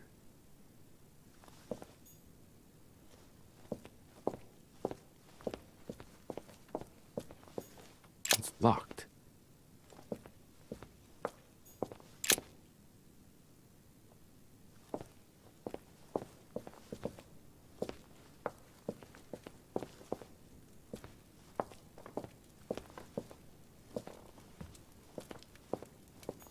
An iron mask.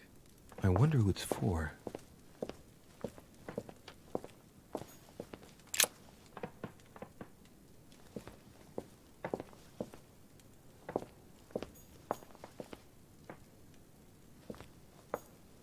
A skeleton by the name of Gustav, if the plaque on the plinth is anything to go by. What with her feathers? Pigeon, probably.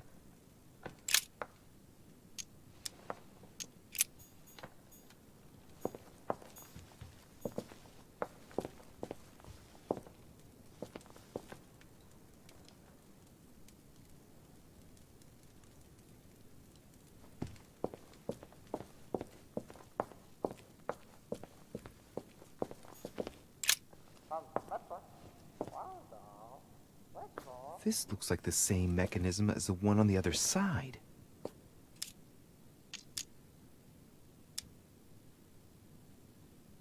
These cylinders rotate on the same central axis, so when I enter a number on one side, it corresponds to another one on the other side.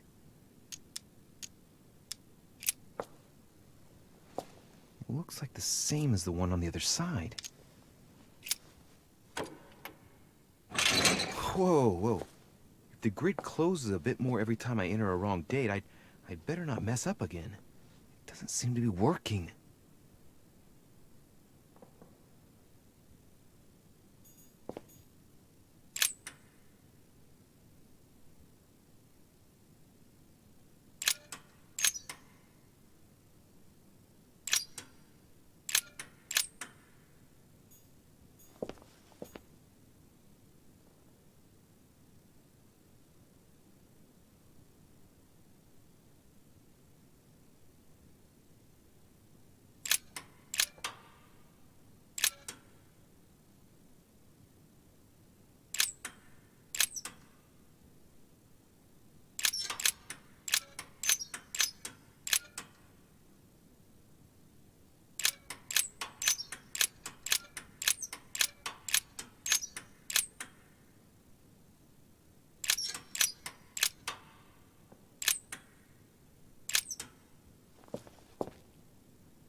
This looks like the same mechanism as the one on the other side.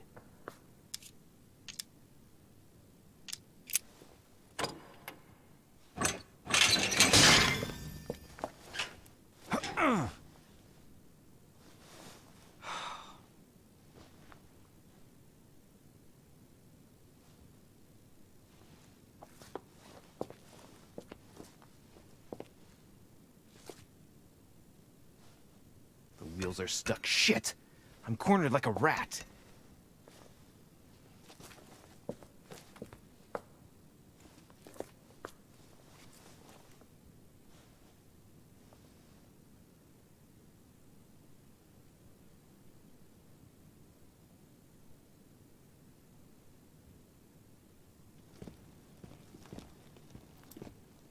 Someone's coming.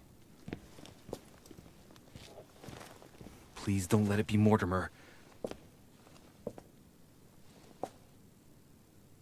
Who is it? Deliberately avoiding me.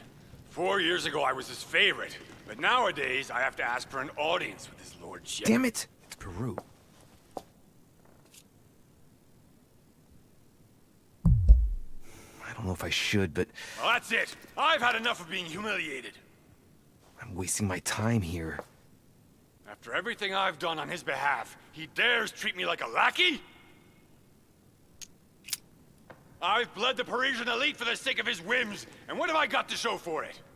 Doesn't even have the courtesy to give me 5 minutes of his time. I wanted to put my mind at ease. Well, that's done. I know what I've got to do now. I must find my mother. So much for discretion. Monsieur Peru! It's me! Monsieur de Riche! What the devil is going I on? need your help! Where are you, de Riche? Behind the painting! Open it, please! I've shut myself in! There's a pedal under Lord Mortimer's desk. Can you see it? There's no... Hang on. Yes. Good. Now press it. Yeah. Done. You should see something resembling a frame with numbers. Yes? You have to turn them to set the combination.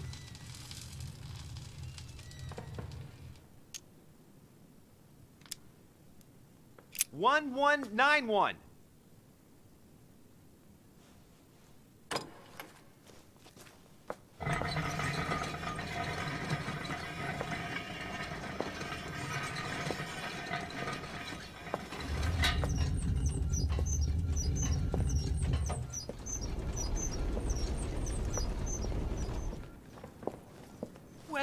Well.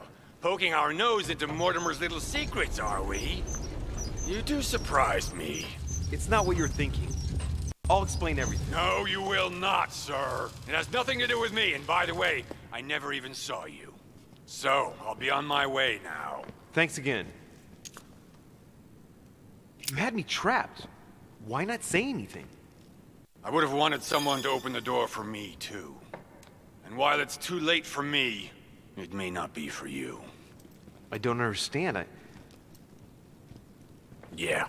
Goodbye.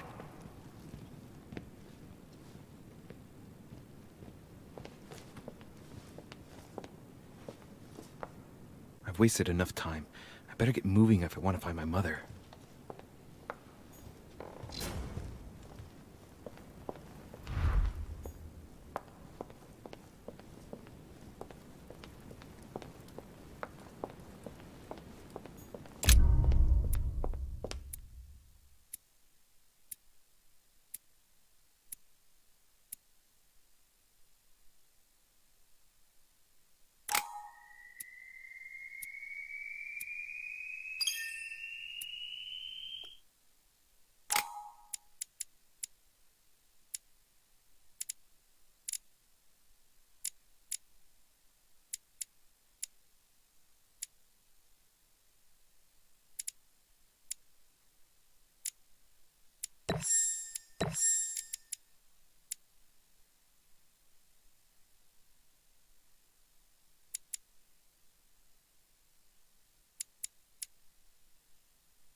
This note is about a meeting with Lord Mortimer. There's no doubt about it. All right, I need to find out where the sword that came with it's from in order to find Mother.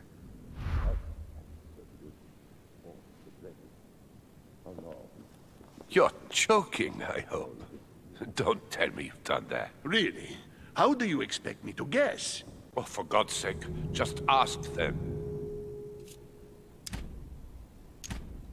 We must absolutely inform Sir Gregory. How long has he been trying to collect all the spears?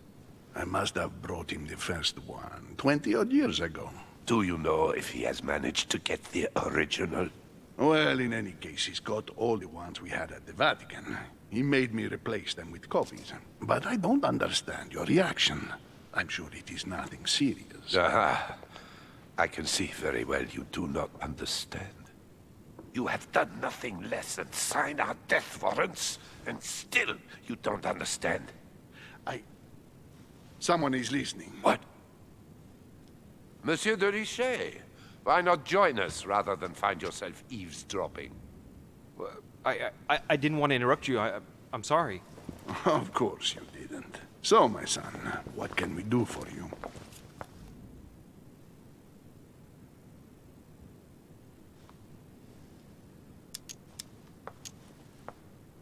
I was wondering if you might have seen an object like this, here, at the manor. What are you playing at, de Richet? I'm afraid I can't help you, my son. Ask someone who knows the manor better than I do. One of the servants, for example. One of them is bound to help you. Thank you for your advice, Your Eminence. I didn't mean to spy on you, but you caught my attention.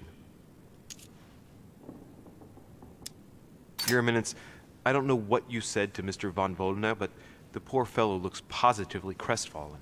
Not at all. Don't you believe it, Louis. I was just telling Monsieur about Lord Mortimer's burning passion for holy relics. You must have noticed he's a bit of a collector. Well, for years he has been searching high and low to bring all the copies of the Holy Spear together. As I was coming here, I thought I'd bring him a few of them. That's all. Be quiet, for God's sake. Please leave us, monsieur. His Eminence and I wish to finish our discussion alone.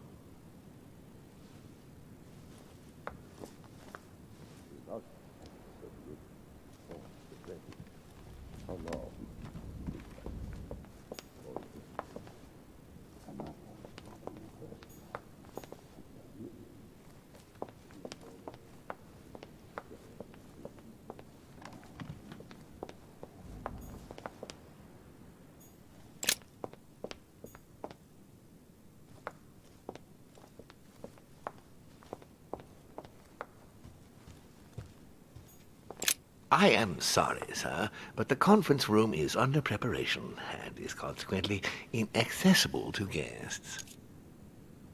Could you perhaps help me? What can I do for you, sir? Where did this sword come from? From the garden, sir. That sword belongs to one of the statues in the garden. Thank you very much. Don't mention it, sir.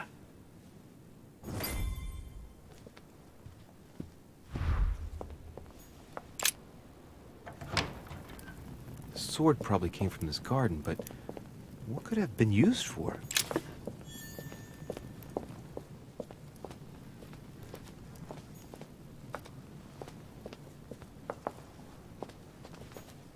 Well, Monsieur de Richet, what brings you here?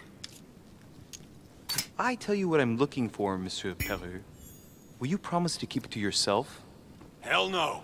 And anybody who gives you a promise like that is an unmitigated liar.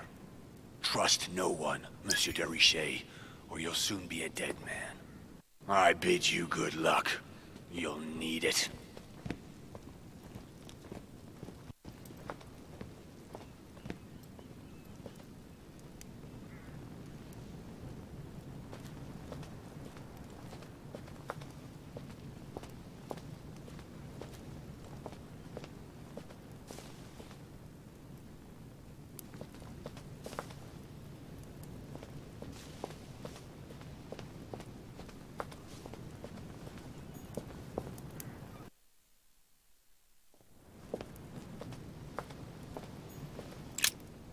Ariadne.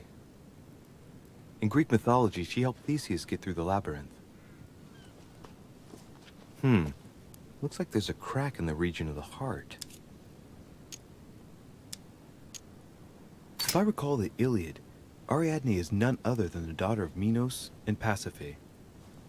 She was in love with Theseus and helped him in his quest to kill the Minotaur in return for a promise of marriage if he defeated the monster.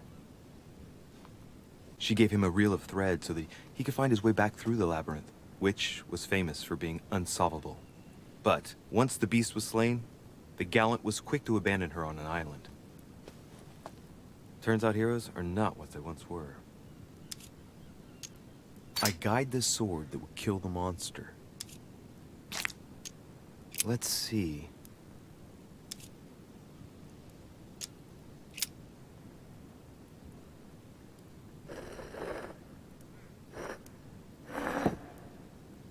And what's going to happen if I've got it wrong? Ariadne.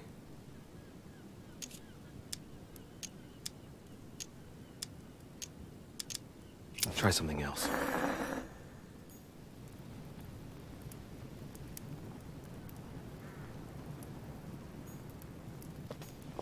Here's the famous Ariadne's thread, thanks to which, if I remember rightly, Theseus avoided getting lost in the labyrinth.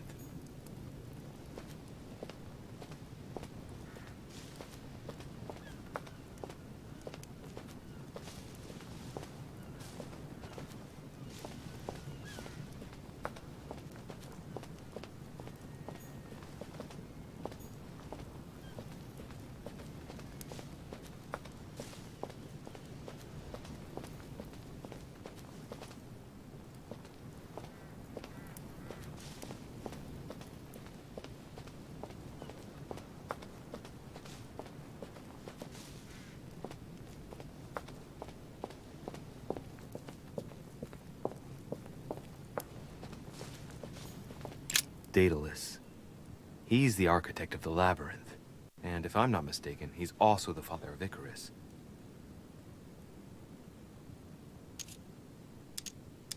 Architect and genius inventor, he built the labyrinth for Minos to imprison the Minotaur. I seem to recall that he told Ariadne how to get out of the labyrinth by tying a thread to himself. So, Theseus managed to exit the labyrinth without trouble once the beast was dead. And when Minos found him, he threw him into his own labyrinth along with his son Icarus. Every action causes a reaction. Hey, there's a crack in this statue too.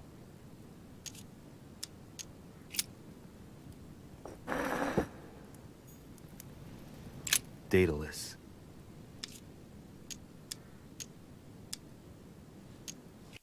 All right, let's try again. You never know.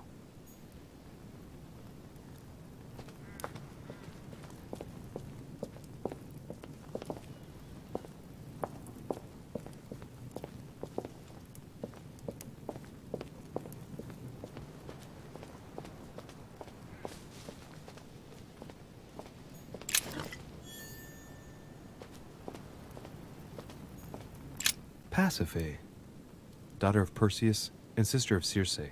She married Minos and became the queen of Crete. She has no cracks. All right, let's continue anyways. I wonder what this kiosk is doing in the middle of the garden. Too cramped to be able to do much. Well, there must be something going on there. What is that? Looks like a sort of opening mechanism.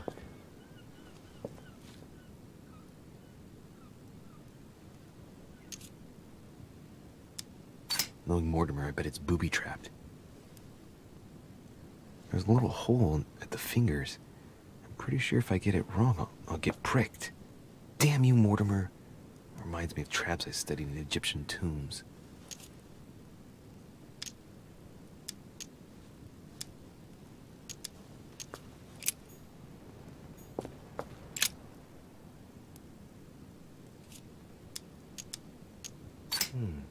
looks like this slab moves. Well, I wouldn't be surprised if there was a passageway underneath it. It's up to the just to deliver judgment. Truth unlocks all possibilities.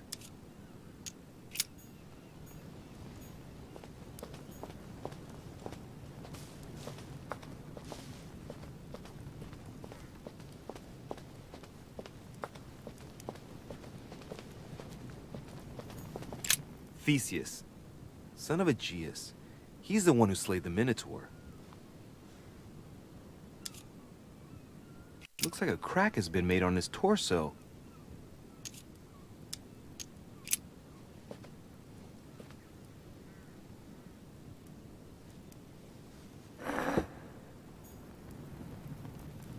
Theseus.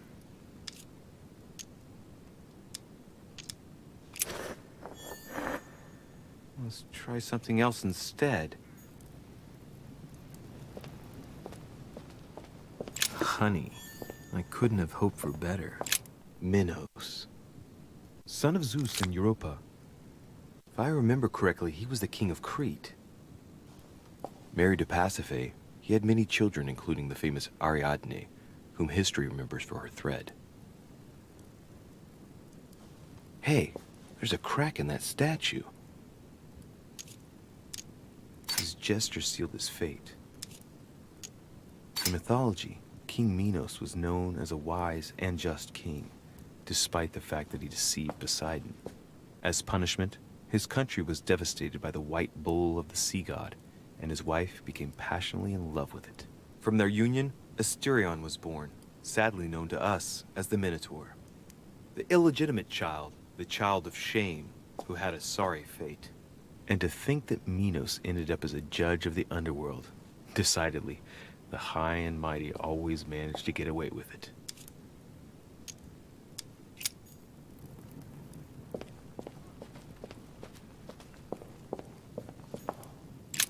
Asterion. It is rare to see him like this. In general, he's represented with the head of a bull, with the features of the Minotaur. The famous son of Minos and Pasiphae. Let's go.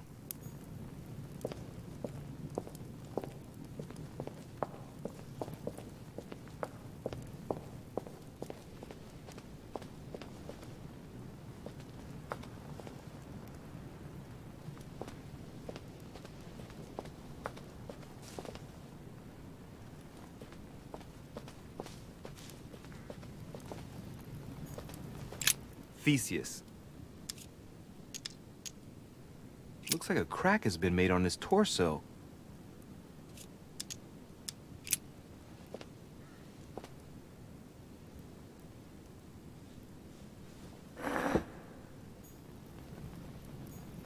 Theseus. I wonder if Mother managed to solve this enigma.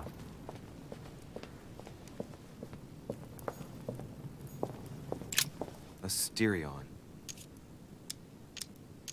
This statue has a crack in it.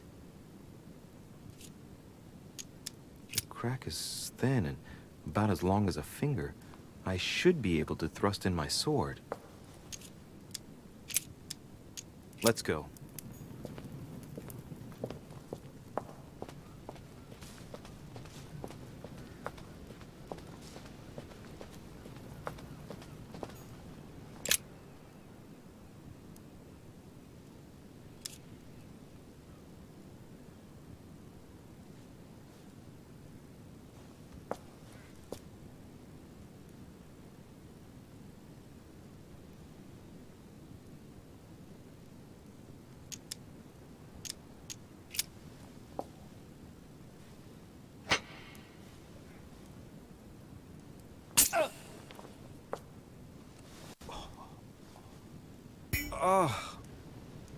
What's wrong?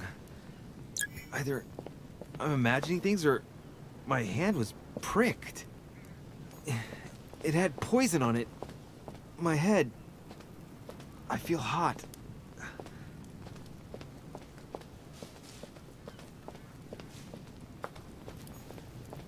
Theseus. Let's try something else instead.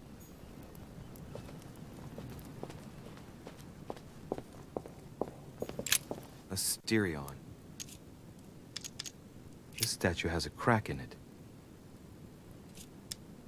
Right. We'll soon see.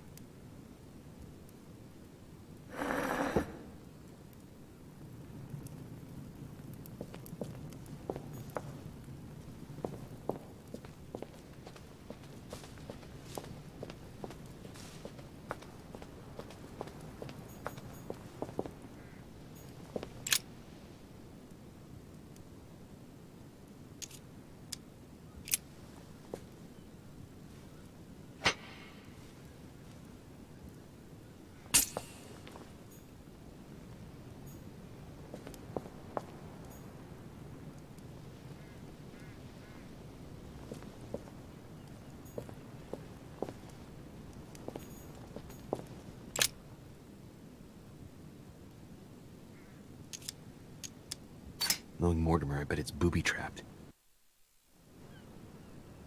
There's a little hole at the fingers. I'm pretty sure if I get it wrong, I'll get pricked. Damn you, Mortimer. Reminds me of traps I studied in Egyptian tombs.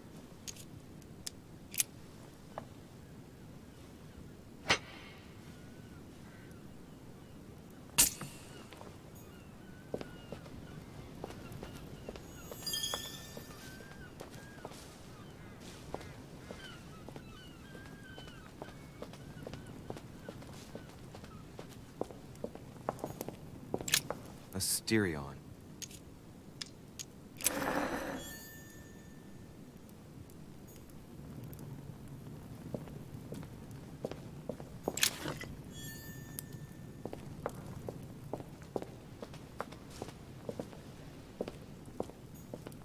Minos.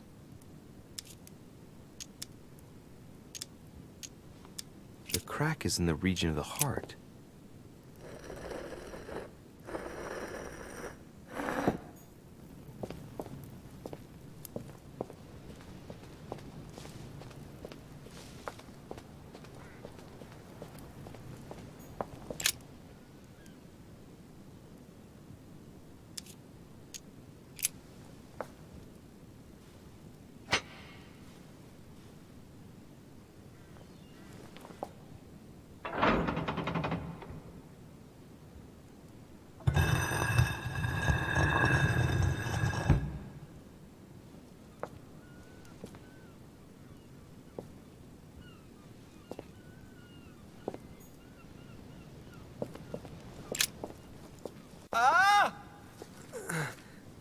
Whoa.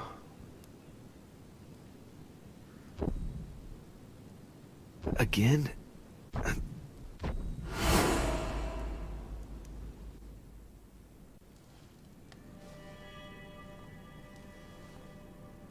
You can't be serious, Manuel. You know that's not going to happen. You must leave me alone now. I have agreed to everything. Even to... Agreed? I wasn't aware you had a choice. What's going on here? What now? What else must I do to win back my freedom? Obey me. Now get out!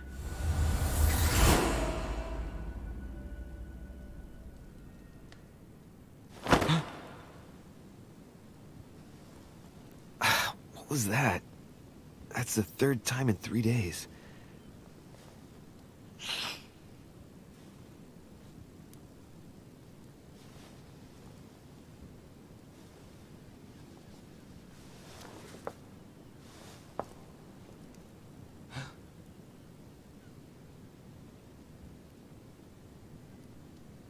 Let's see if you're in there, Mother.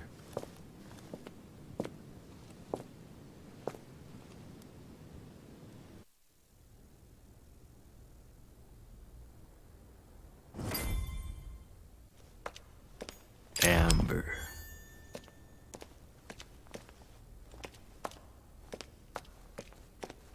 Bandages?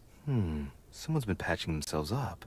Looks like my mother took advantage of being in hiding to change her bandages, huh? This is silk. She must have used her own clothes.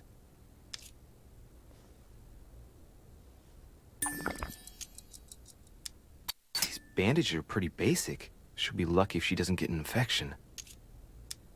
There are patches where the blood isn't totally clotted. That's a good sign, right?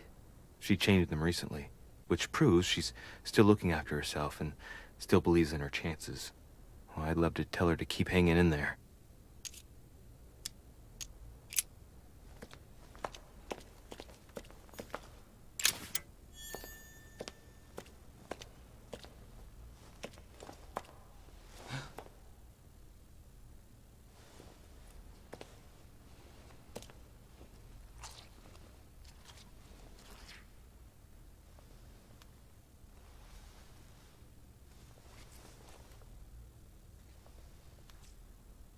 Damn it, Mother. Now what's happened?